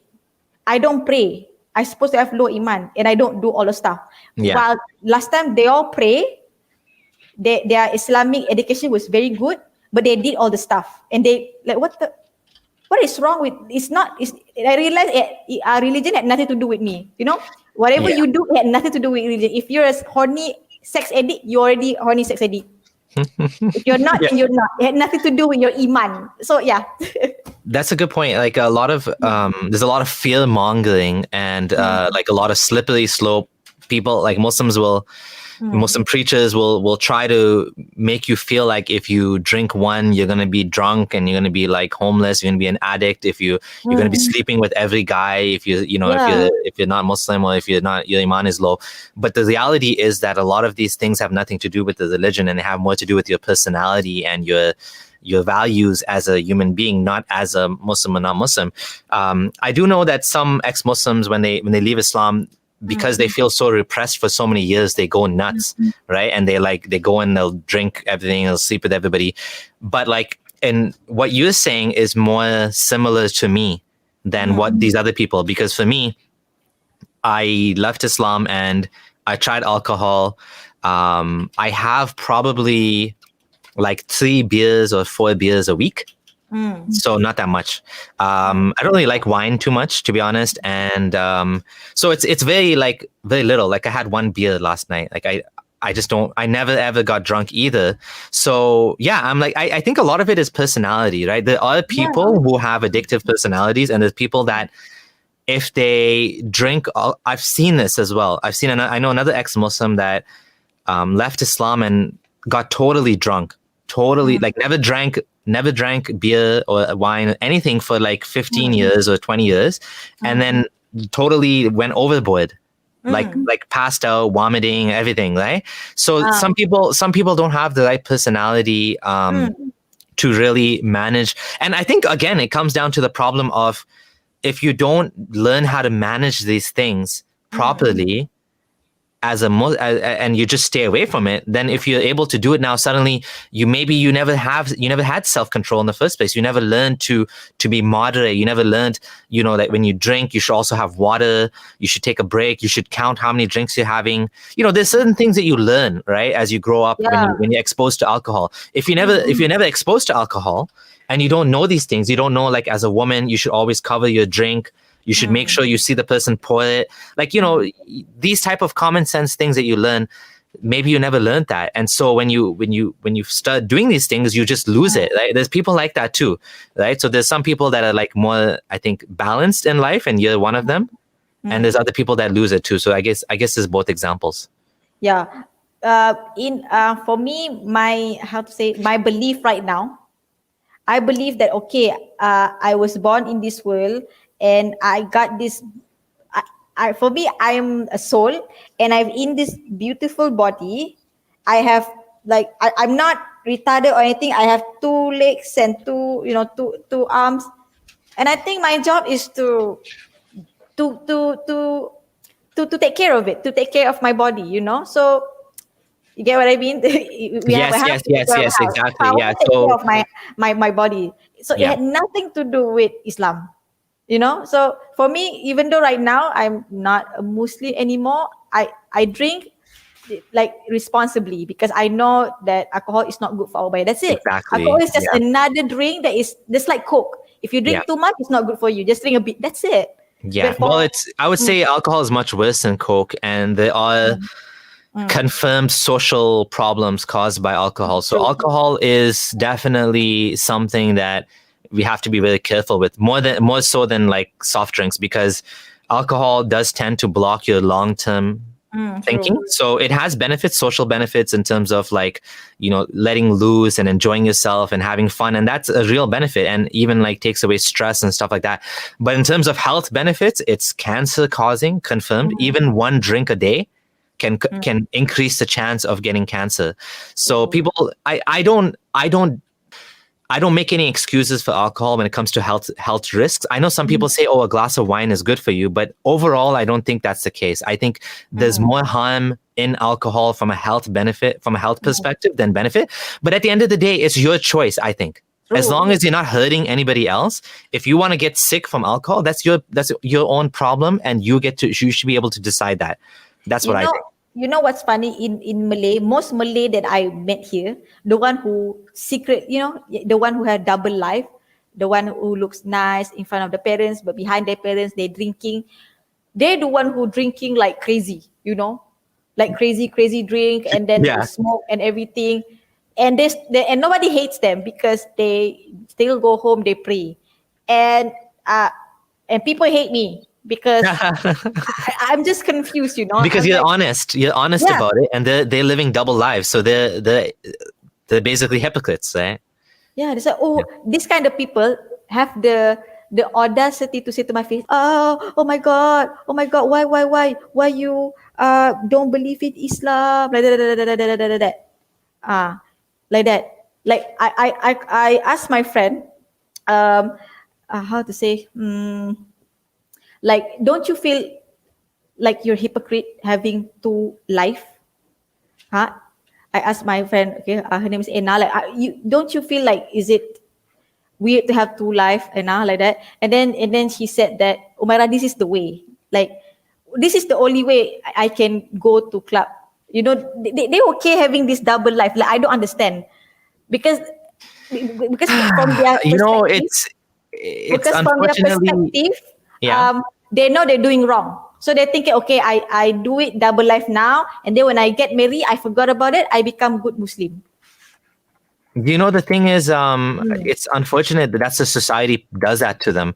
They don't know how to. They don't want to face the cost of being open about who they are, right?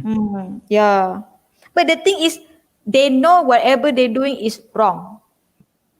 So they means they know alcohol is wrong, everything is wrong. They say, I know it's wrong, but I'm still young. I'm gonna do it anyway. But when I Yeah. get married, I will.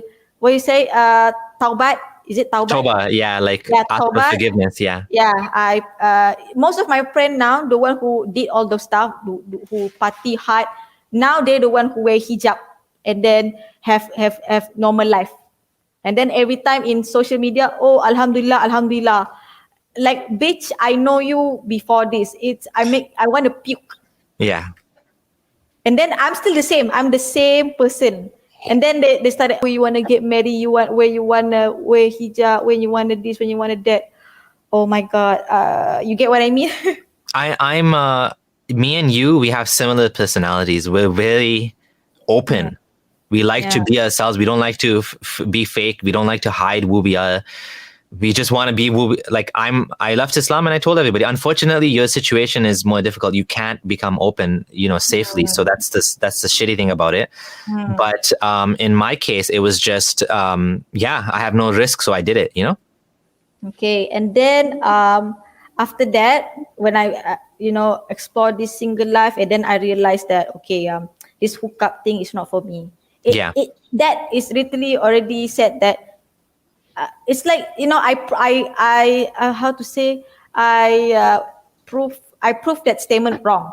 and then now I'm like, okay, now what do I want with my life? And then I start dating again, and then I date with this Arab guy, and I really like him, and then we date, and then and then we become girlfriend boyfriend, and then slowly I thought he's like me, as in like not religious Muslim. Then the more I know him, he slowly opened up, said that he's actually apostate.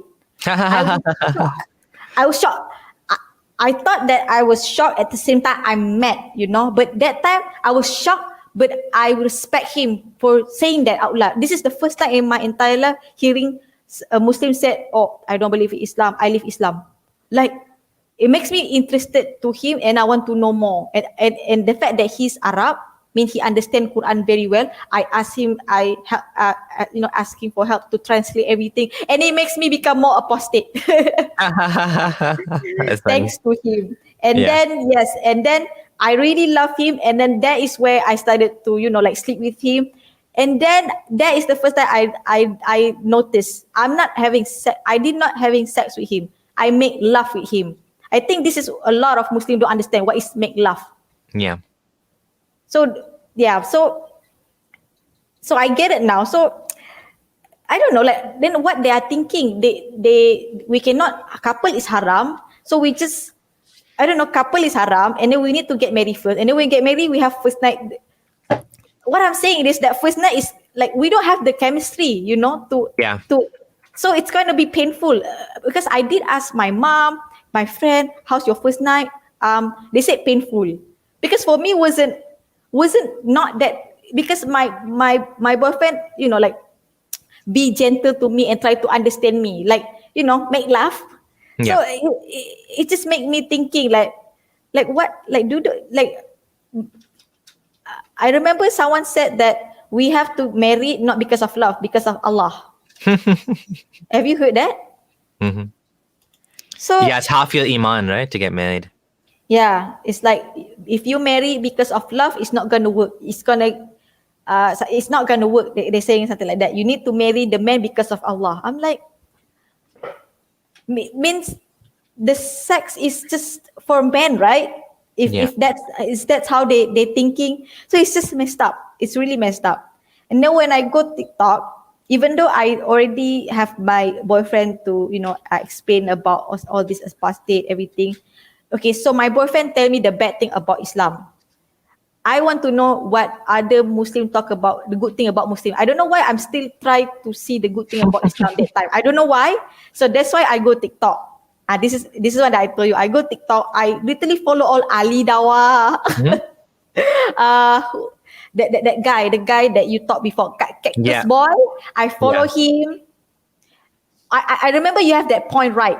A lot of converts, before they convert, they were messed. Either they're alcoholic, they are not capable of controlling themselves. They have this issue. So when they convert to Islam, they feel like, oh, Islam helped them to control them to be better person. For me, it's not Islam. You're the one who need like, dude, I'm a Muslim. And look how chill I am. Like, what do you mean Islam help you? What do you mean? You're the one who needs, like, it's just. So, and then I see a lot of all the TikTokers, and then they talk about infidel noodle. They was trolling infidel noodle for saying bad things about Islam. And then I was like, infidel noodle. I click infidel noodle, and then I look all her content, and I'm like, okay, she is more convincing than all those 20 Muslims. Whatever she talk about, I read back in hadith, I read back in Quran. And it makes more sense the way she interpreted it, so it makes me 100% sure, okay, what are you doing? You keep trying to convince yourself you're a Muslim. Like what, so that's why I left. And so they actually did a favor. They actually shared ex-Muslim content, which is good. We want more of that. Yeah, you need to thank them. Yeah. Yeah, and then slowly I got to know you because got two boys talking about you. Oh yeah. And then I started to follow you, and then I started to follow your YouTube. Thanks to them. Awesome. Thanks to them. So let's see what's next. Are we talking too long, or is it okay? No, it's good. Yep. We're almost there. Yep, to the end. Yep. Okay, this is oh my god, this one. Okay, even though I already confirmed like I'm not believing this, but I want to listen to all the Malay preachers. Before this, I only listened to TikTokers. Now, how about I listen back to Malay preachers? Okay, this one, the first one, Ustad Azhar Idrus said that if a 2 years woman get married, means it's sah. You What know does what that mean? sah? Sah means it's what is sah means? Like I don't know how to explain it. I mean, if you marry 2 years old, means the marriage is what's the Good? word? Valid? Valid. Yes, valid. Oh, Sahi. Okay, I got it. Yeah, Yeah, yeah, yeah. sah. It's kind Yeah, of yeah, like yeah. Arabic. Yeah, yeah, yeah. So yeah, so this man, right? There's one video I watched about him. He said that uh, if uh, if if your wife talk to another man, start flirting, haram, cannot do that. Okay. Okay, woman cannot talk to another man, flirting cannot. Just talk about work. That's it. But if a man wanna be flirt with another woman, you can, because you can marry four. Oh, It interesting. pissed me off when I heard that. Like he said that, and then he said, like that. He said, we can, like he's laughing, like it's funny. Yeah. So it's like I have no respect with this. This Ustazah, I don't know why like he's so anti-feminist. Okay, this one say husband.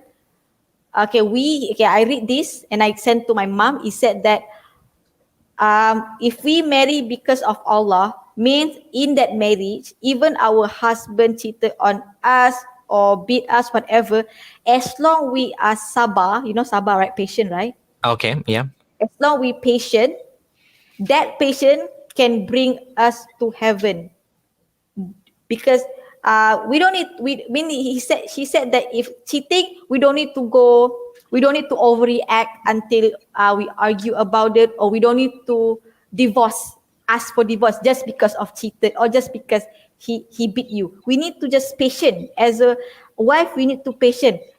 Trust me, 20 years you patient because of your husband being a bad person, you will get your jannah. Like what the?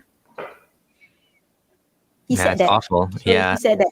I sent this to my mom. I said, Mama, what do you think about this? And then he said that my mom was like, what is this? If I stay with your dad, I already like been punched a lot. I will lose a lot of blood. Or like my mom knows the logic. Like this, it's not logical, It Yeah. happened a lot, right? It's definitely brainwashing. I mean, like you said, like it's unfortunate that even women will go and actually argue against their own best interests. I mean, it's sad, right? And this is if, like you were saying, you wanted to do a YouTube channel. If you do a YouTube channel, talking about these things would be amazing, because Yeah. you are able to get content that I don't have access to in your own language, and actually respond to it. It'd be great. Obviously, of course, it has to be safe for you to do that. But this is interesting. I didn't know all the stuff that people are saying in Malay. Okay, this ustaz, berjimat sepuasnya di dalam syurga. It says that have sex as much as you want until it satisfies you in heaven. He literally said that, imagine when you in heaven, in the room, this one beautiful woman where her saliva tastes like honey or something like that.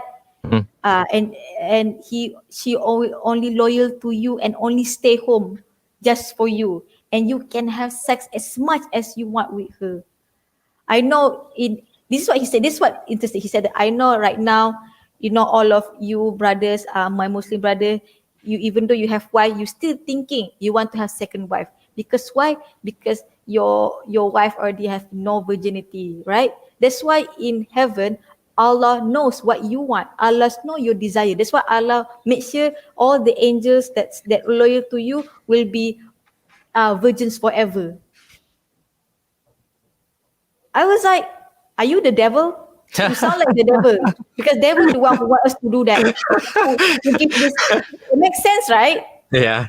Like, ha, I'm the devil here, eat this apple, it's very delicious. Or ha, there's heaven, sex and alcohol are Yeah. very halal. So it makes me sound like, last time when I was young, I thought that heaven means no desire at all. We are Holy Spirit. We have no desire to have sex, anything. We just a very Holy Spirit, and we do whatever good things we want without desire.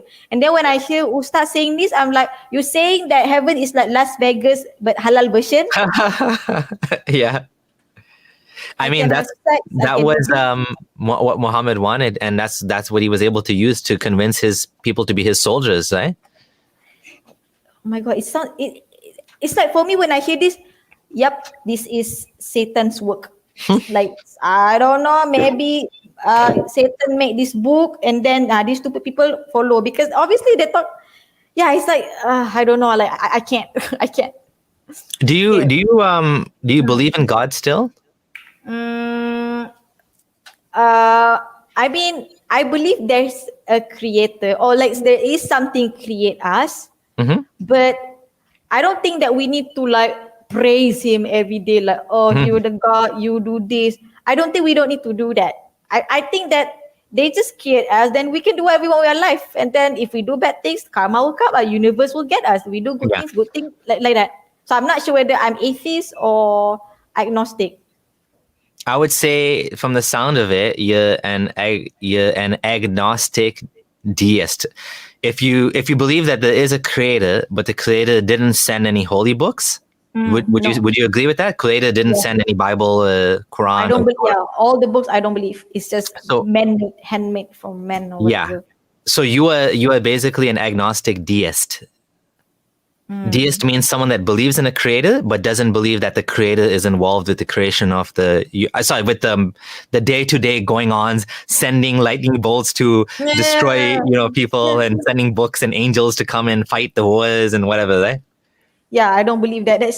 That is like I can't believe people believe that.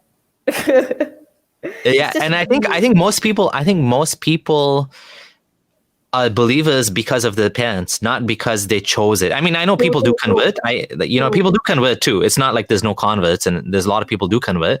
But the vast majority are people that are born and their parents raise them up to be that sort of thinking, right? And the magazines and the culture and everything pushes them into that direction, right? Yeah, I know. That's why when I share you all the magazine, that what I'm saying is, I try to love Islam because I was born in this religion. When I think about it, I didn't want this. I was young. In Malaysia, all this Chinese Indian, right? Yeah. Even though they're born Hinduism or Buddhism or whatever, but when they turn 18, they can choose which religion they want in Malaysia. Yeah. So it made me realize, what the fuck, I want that too. Like, Oh, only the non-Muslims can choose. yes, that Only made me, non-Muslims can choose their own religion, yes. When they're 18, they can change. They can convert whatever they but want. not Muslims. No, that's why I'm like, Wow. That's I asked my dad, why we cannot convert when I'm 18? Islam is good and blah blah blah blah. Islam is the truth. What are you doing? You want to go to hell? You want to get killed? You want to be murtad or something like that? wow. So yeah, so I'm scared. It's so one-sided. It's just like hilarious. I mean, I knew you can't leave Islam, but I didn't know it's that hilarious that other religions can actually legally change, except for Muslims. Like, Which is I'm so pissed. That's why I'm like, where's the peace in Islam? First, you force my boyfriend to convert. You say it's peace, but then you force him to convert, and now I cannot. Like you said, peace. Why I Yeah. look at other region, there are more peace. Like they, yeah. Jeez. Okay. So yeah, Okay. continue. Sorry for interrupting. No So problem. now your situation is basically an apostate. I would say that. I Yeah. mean, obviously, Yeah. but And nobody knows. Obviously, yeah. As, so Actually, right now, Malaysia is very hit with this topic. 70 years old exposing rape culture. So this girl, right? She was in school, and then the teachers tried to educate about sex, like about harassment or whatever like that in school. And then the teacher literally said, "Oh, you guys, if you guys want to rape girls, make sure you rate 80 years and above." Wait. Hold on. What? Yep. Oh my god, I didn't say it. I thought I said, yeah, it says that. I swear to you, it says that. And then the teacher also said, "Oh, if a male been raped, it's not considered rape because guy likes it." Wait, who said this? The teacher, Okay, so there was one teacher. yeah, male teacher. Oh, this is what she made a video on. Oh, you saw this also on TikTok, right? No. I didn't see that. I'm reading what it says. No, I didn't see. I haven't gone on TikTok lately. So what happened was she made a video exposing a teacher who made a joke about rape. Yep. Oh, so this is showing how the culture there is so misogynistic that people make jokes like this. When she speaks out about it, all the teacher condemn her. And then even all the male students say, "Hey, why you so soft? Why it is a joke. It is a joke. Oh, why you want to post this on TikTok? You want me to rape you?" Like that. Oh my God. Jeez. Now she literally managed to spread this awareness until she's on TV talking about this. Mm-hmm. But still, the teacher in her school saying she's a shaitan. Oh, hold on. So the teacher didn't lose his job? Nope. I'm shocked. I'm totally like. He's the one who need to move to another school. Can you imagine? Wait. So did he move to another school? No. She needs to move. She needs to move. She needs to move to another school. Yep. Because she got all the the death threat, the rape threats. Oh whatever. my God. This is insanity. I was so pissed. I was so pissed when I heard about this. Someone's saying he lost his job. I don't know if that's confirmed or not. Oh, yeah, I hope he lost his job if that's true, Mohammed Syed. Okay. Wow. That's brutal. That's awful. Yeah, I was so happy that she opens up about this. Like when I was her age, I was like I don't have this voice. I'm scared, but she's very brave to say. Even the parents also support her for doing this because the parents know that she's right, and the parents don't want to have this rape as a joke at school. So it's very good. Oh well, good on her. That's amazing. Yeah. Okay. You know this guy, right? Who doesn't? He's here because every country don't like him. This is this is the role model of Malaysia. Everyone respect this guy. If you talk shit about him on social media, all the Malay people will attack you. Oh wow. The thing I don't like about because people said that he can read Torah or Bible or whatever, right? So he's very good in argument. I watch a few of his argument. It's not that strong. He's just because of this. Like I don't know. It doesn't. He. It's not okay. There's one time I watched, right. This Indian asked him, "Do you believe in heaven and hell? Is it supposed to exist like that?" And then he asked back the question to the Indian. "Okay, I ask you, brother, robbing, is it wrong or not?" and then he said, "Robbing is wrong." "Okay, why wrong?" Because you hurt people." That's his problem, not mine. For me, robbing is good. I got money. I can pay mobile. So what do you mean? And they said, "So tell me what's bad robbing for me, not for the person, for me." And then the Indian said, you will go to jail. "Okay, what if I tell you I have a lot of money, so I pay the police, I pay the prime minister? So how to convince me robbing is bad?" The guy has a lot of money and he's robbing still. Okay, go on. And he said, "Okay, you said if I do robbery, I go to I go to jail. Okay, what if I told you I pay the police, I pay the prime minister? So how to scare me? How to make sure I stop robbery? Exactly say if I go robbery, I will go to hell. That's why we need heaven and hell. In my head, you have no heart. You rob people. Don't you Yeah. think about, okay, if I work hard for my money, it will be painful for me to see my money being robbed by someone because I work hard for it. Exactly. So you have no brain, like that's how I Yeah. think. Yeah. Like this Golden guy, rule, right? he has no heart. I Yeah. don't know how to say. Yeah, yeah. He said he has no empathy for what you're saying is the golden rule is a good way to just look at it. A simple way. I don't want to rob because I don't want to be robbed. At the very least, that's one way to look at it. And if someone doesn't care about anyone else, then that's why we have police. That's why we have jail. I mean, that's why you have hell, according to him, right? People that get away with it. So if you believe in hell as a punishment, well, what's wrong with having police to stop people from doing bad? Like, you're right. It's not a very strong argument, but it is funny that people look up to him. He's become a celebrity, of course, and so sometimes when celebrities talk, people don't really, they don't critically analyze. They just accept what they say, right? Yeah. And then he had this statement saying that, a lot of Indian here don't like him because he's racist. He said that Malaysia is a Muslim country, so Indian and Chinese has no right to say anything if we have Sharia law. Actually, we don't have Sharia law completely, just for Muslim, not the whole country. Yeah. Brunei is the whole country, right? Oh, okay. So he said that Malaysia still have the chance to make the whole country have Sharia law. So, and he did say that, he literally said, for Indian and Chinese who disagree with me, you and I, we the same. We just guess this is a land of Malay, it's land of Muslim. Why you want to say? Like, he literally said them as a guess. They are not Malaysian. Wow. Of course, people are very outraged. Even our prime minister very outraged and banned him. Like the one that you see here, being barred. But even though he's been banned, a lot of Muslims still think that he's right to say that. I'm like, oh my God. So yeah. Okay, so can you read this? Malaysian TikTok content creator harassed by netizen.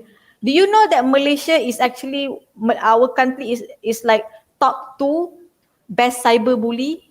Oh, wow. In the world. In the world? Because why? They're not just bully people like this. This girl is Chinese, They literally go to the TikTok, can you please cover up? And then some people said, but she's not Malay. Yeah, but this is a Muslim country. Majority are Muslim, so cover up.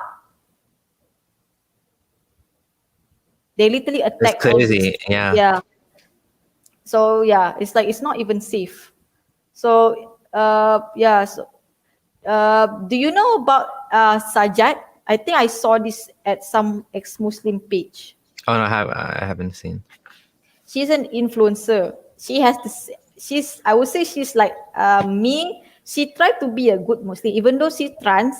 She tried to be a good Muslim. She said that even though she's trans, she still believe in Allah and everything. There's one time she literally go, what you call it, hijrah, right? Mecca. Yep. Oh, like Umrah or Hajj? She went to Umrah. When she went there, when she was entering there, she wear a guy clothes because in the ID also say she's a guy, right? And when she entered there, she wear this. Oh yeah. And then she post this. She came home and then she explained that she said that even though she's trans, she went this place, she didn't even get any punishment. People said that when you go to this holy place, you will get instant punishment or something like that. Have you heard of that? So she tried to prove people that even though she's trans, she changed from wearing male to female clothes. She never get any punishment from God at all. So it means God accept her as trans. She tried to make a statement. That's interesting. Yeah. For me, for me, that place is just a normal place. So when I see she's like that, of course, whatever, whatever, not my problem. But all Muslim Malaysia like very pissed because you disrespect, you trash, and then you go to that place, and then they're the one who cyberbullying her, attacking her, and then when she been attacked, and then people said, God sent all these Malaysian to bully her. This is the punishment. What the? Yeah, these people are interesting case. These gay Muslims and trans Muslims, because they just want to be Muslim. They don't really. They haven't been able to see that the cause of the problems is Islam, so they stay Muslim, but nobody's accepting them. So it's a big problem for them. Personally, I would rather that if they want to be Muslim, they can be Muslim. But of course, Islam, most people will say it's not compatible with such things. I hope one day, people can just be whatever religion they want to be. And if they're gay, they be gay. But obviously Muslims are fighting that. They don't want that. So, but the funny thing is they probably, she can't leave Islam either. So what is she supposed to do? You know what I'm saying? Like, here's the thing. For me, we can say that she really loved Islam until she tried to do this to prove people that Allah accept him, Yeah. I respect him for doing this. Like, if I were you, I'm gay, I left Islam, but she still do this, like spending money just to go here, even with both parents. You know how expensive to go there, right? Yeah. You can see that she's had the commitment. For me, she's the true Muslim. And then Muslim people treat her like she death threats against trans Muslim. And then she even been you see, don't touch me. Sajat leaks footage of her being handcuffed. Oh, because of that incident. What was the incident? When was it? No, what was the incident? About she went to Mecca. People said that she made fun of Islam. Oh, For me, it's clear that she's just showing that Allah she's not making fun. Anything. She's not making fun at all. She's trying to be accepted for who she is. I can't believe that I can see that, but these people not. For them, make fun of Islam. Oh my God. And that's one thing. Second, she made what you call it? You gather together and then you read Yasin. I don't know what you call it. Yeah, that's some cultural thing. I know what you're talking about. Yeah. So she organized that, and then she wearing hijab. So that is also one of the things that they try to catch her.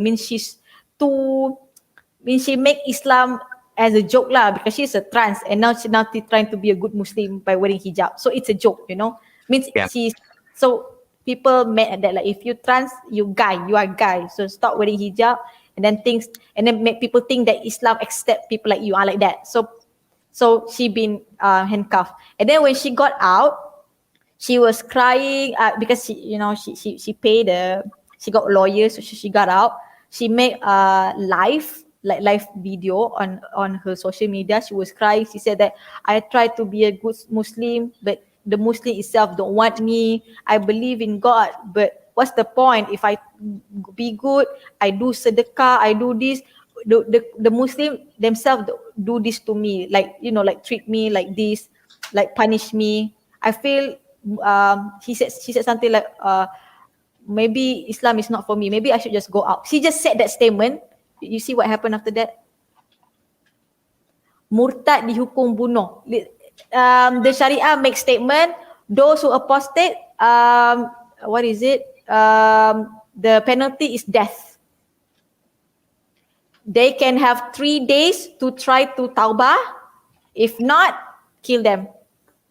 Literally after she said that, and then this statement came out.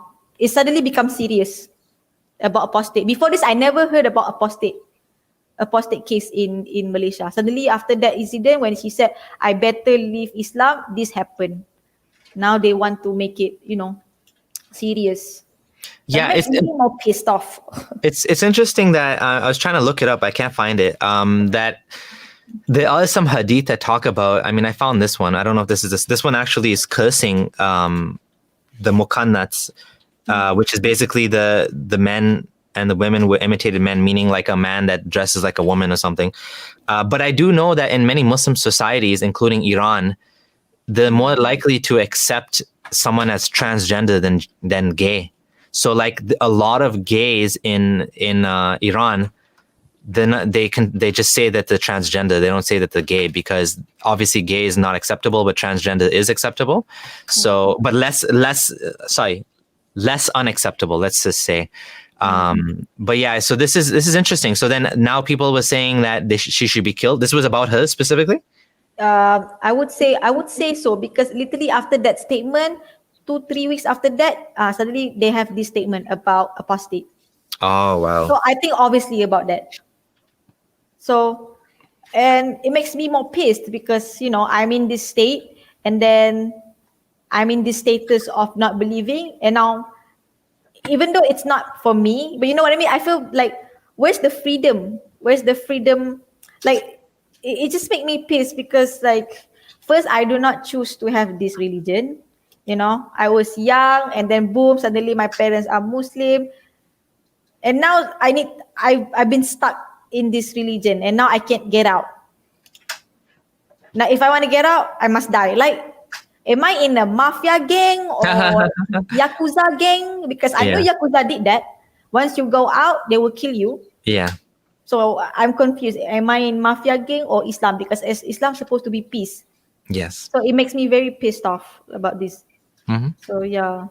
Malaysia is ranked second most aggressive country in cyberbullying.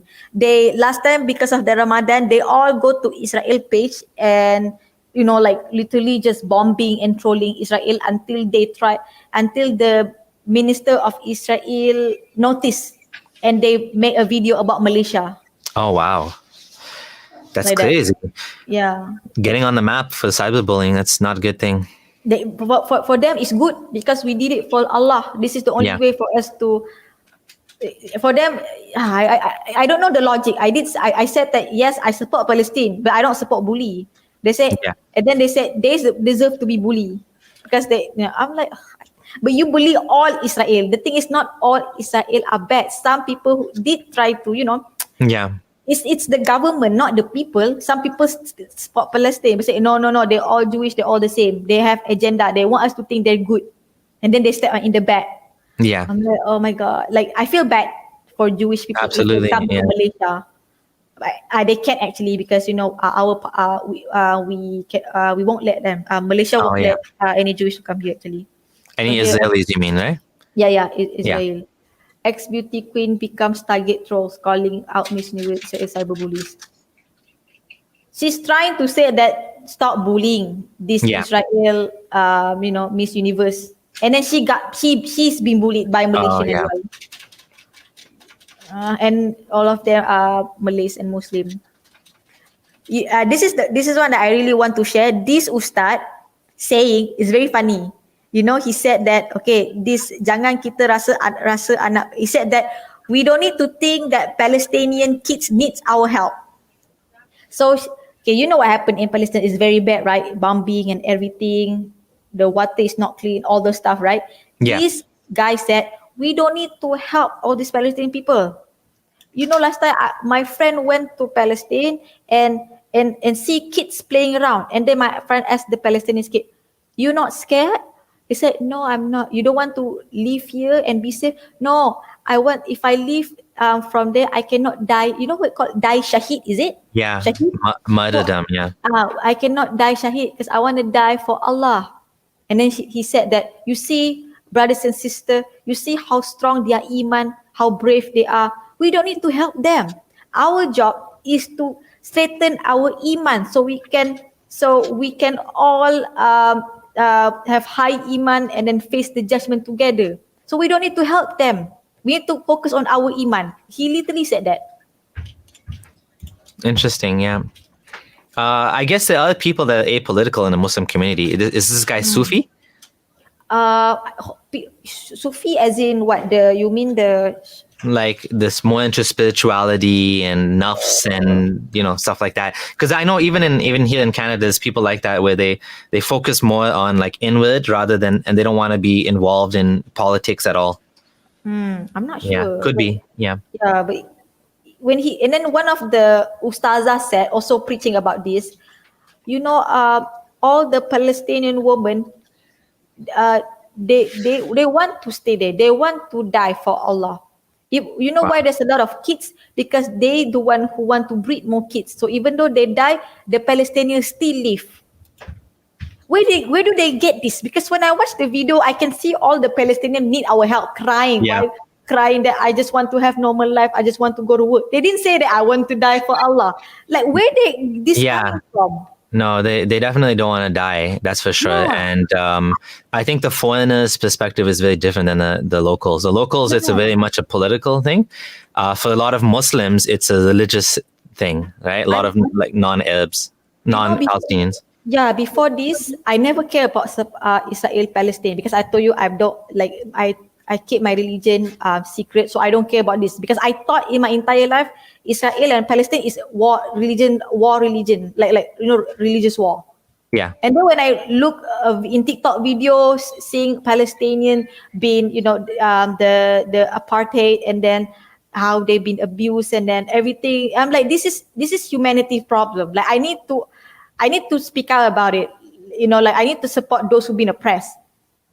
So what I'm trying to say is, you see the propaganda in Malaysia only talk about Jewish versus Islam, Jewish Oh versus yeah. Islam. That's it. They never talk about actually that Palestinian have Christian, have Jewish. I never know about this. Malaysia never taught us about this.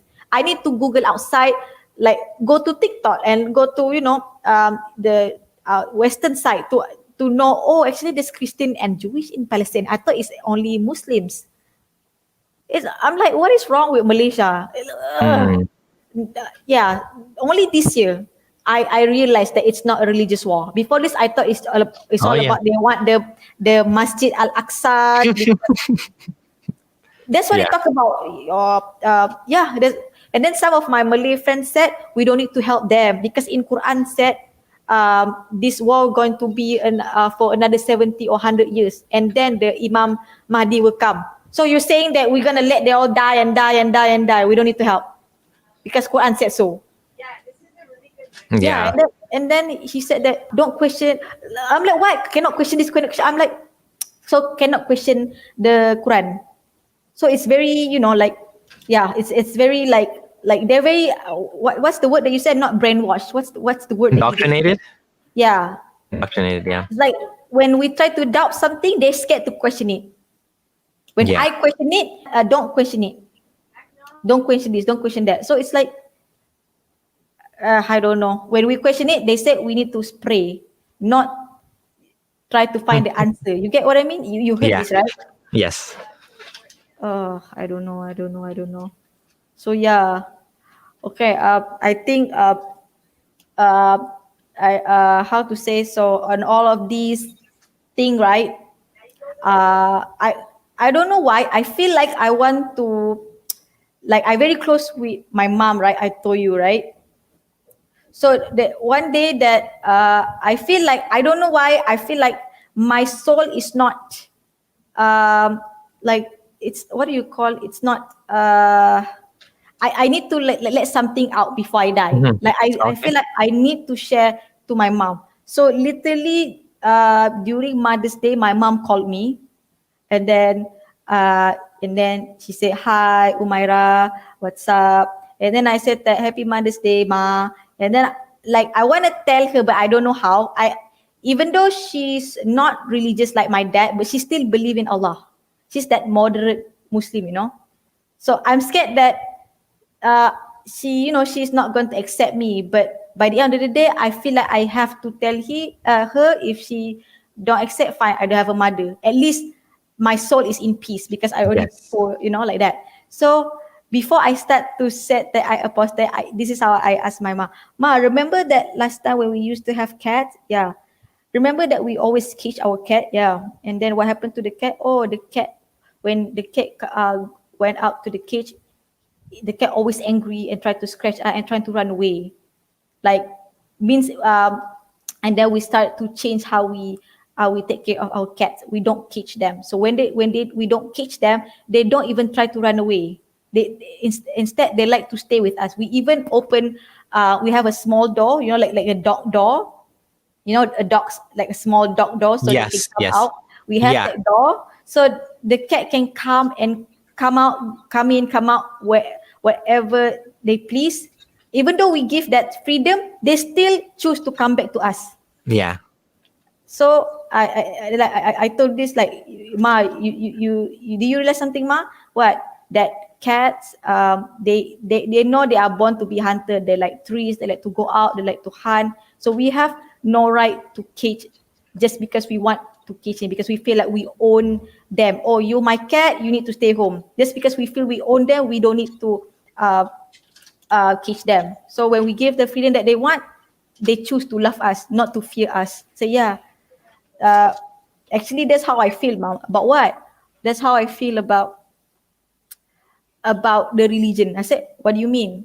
And then I explained, I remember how dad treat you, this, and you know my journey. You know, last time I used to fast. I always taking care of my, my dignity and stuff like that. Yeah. So you know me very well. This thing bothers me, ma. I think this region always oppress me, blah blah blah blah. And I explain everything. I explain that I wish I can be the good Muslim that you want, but inside I'm not, ma. I try. You know, I always go listen to the preacher. You saw me read Quran. You know that before this, it's not that I never try. I try, but I can't, ma. I can't. It's not for me. It's not meant for me. So I'm not. I 100% completely telling you this that I'm not. I don't believe this anymore. I don't care if you call me apostate. For me, that word means nothing to me. And then she was quiet. And then she's like, well, and then she asked, since when you feel this way? I said, I completely feel this since almost 2 years. And then she's like, you're still the same person. So I think it's really up to you, actually, Umaira. It doesn't, for me, in that 2 years before this, I still see you the same. It doesn't change you. So if having no religion doesn't make you bad, I think it's fine. I'm so happy to hear that. I literally cried because I thought that I'm going to being disowned by my mom. Amazing. I mean, that's the happiest thing ever, that your mom accepted you for who you are, and I think some people will have that situation where they will be disowned, but I think a lot of people don't realize that coming out doesn't always mean the end of the world. You just have to make sure that you're in a safe situation, that you can, if it doesn't go the way you plan to, at least you have a backup, you have money, or you're on your own already. But that's beautiful to hear that. Yeah, I even asked my mom, before I said I apostate, I even said, Mom, last time, if you have a lot of money, you are very rich, what do you plan to do with me when I was young? And then she was like, if I have a lot of money, because you owe me, right? Because you create me, I'm your daughter, you have the money. So what do you want to do with me? What do you want to shape me?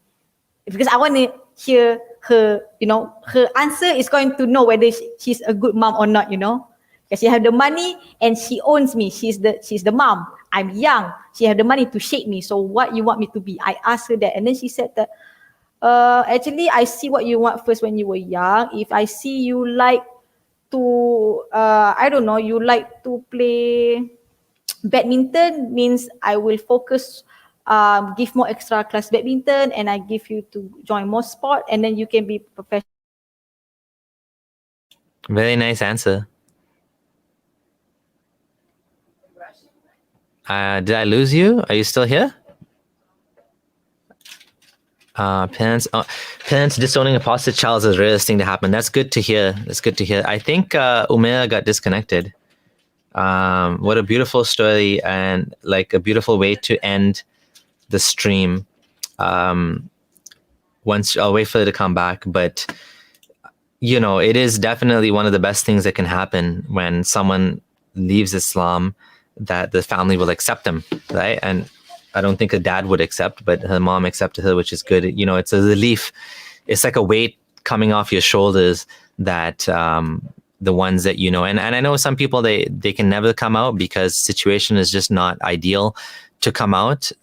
It's not possible for them to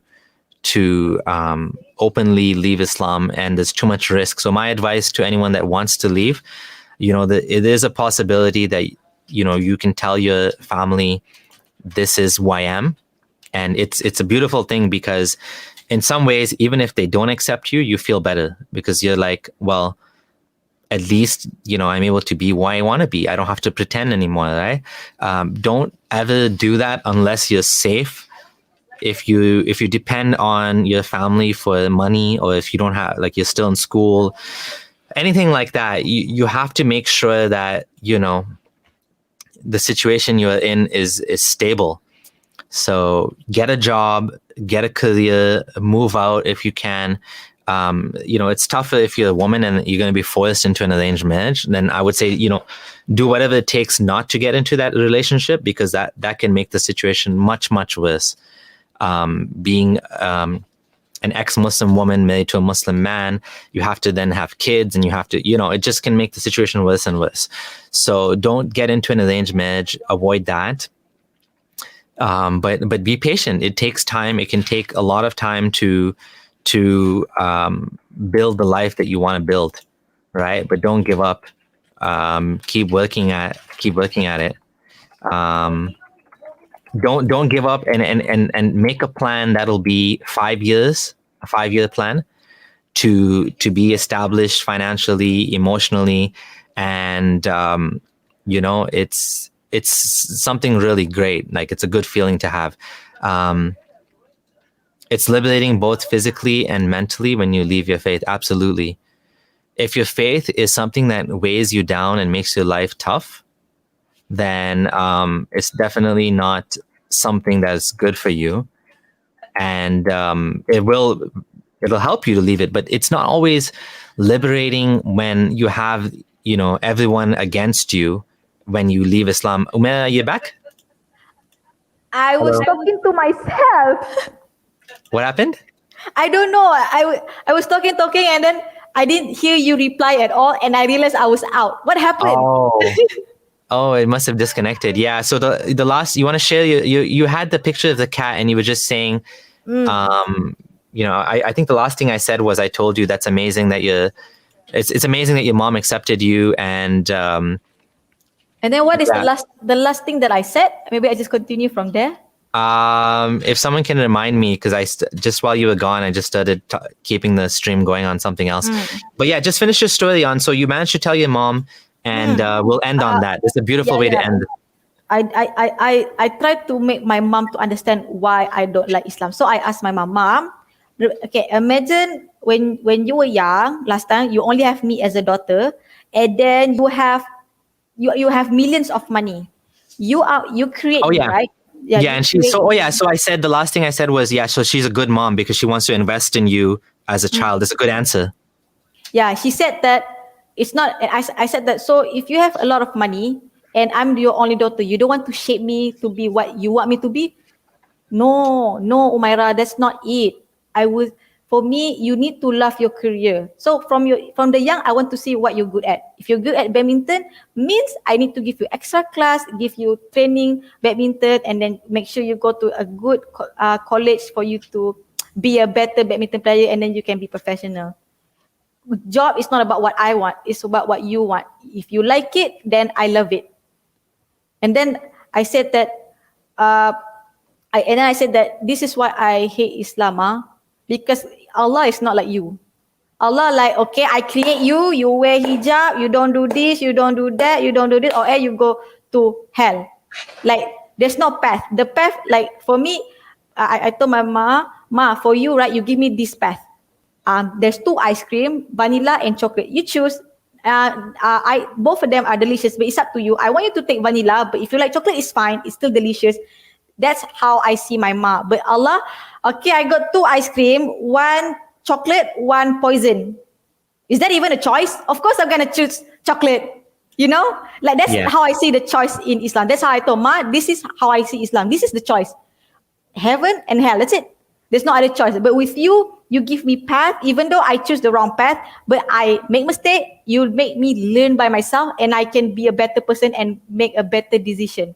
I want, if Allah like you, I swear I Islam again, I'm a Muslim again. But you know how Allah sounds like. And then she's like, oh, when you talk about it, Allah does sound like a very strict and abusive parent. Exactly. Like, oh, okay, you're my daughter, you must be accountant, you must get married, you must do this, or else you ungrateful child. Most Muslim parents are like that. It made me realize that our relationship, our parents with our God will kind of reflect to our child, because we have the mindset, I'm your creator, you have to listen to me, like that. Yeah, so, it's just like an abusive parent. Yeah, I am blessed that my mom is not like that. That's why I'm free to think like this, because my mom was like, you do whatever you want, but make sure you don't hurt people, you don't kill people, you don't do drugs. Make sure you have a nice body. God give you nice body. Make sure you use it nicely. If you can do sport, do sport. Don't use your hand to hit people. Use your hand Yeah. to be good in badminton. Like Beautiful. give like that. That's how my mom. Like my mom sounds like Buddhism more like Muslim, but yeah, that's why I'm like this, because of her as well. Oh, beautiful, beautiful. And yeah, I think that's a good place to end. Do you want to give any final words? For me or for Yeah, for any advice you want to give anyone before we end?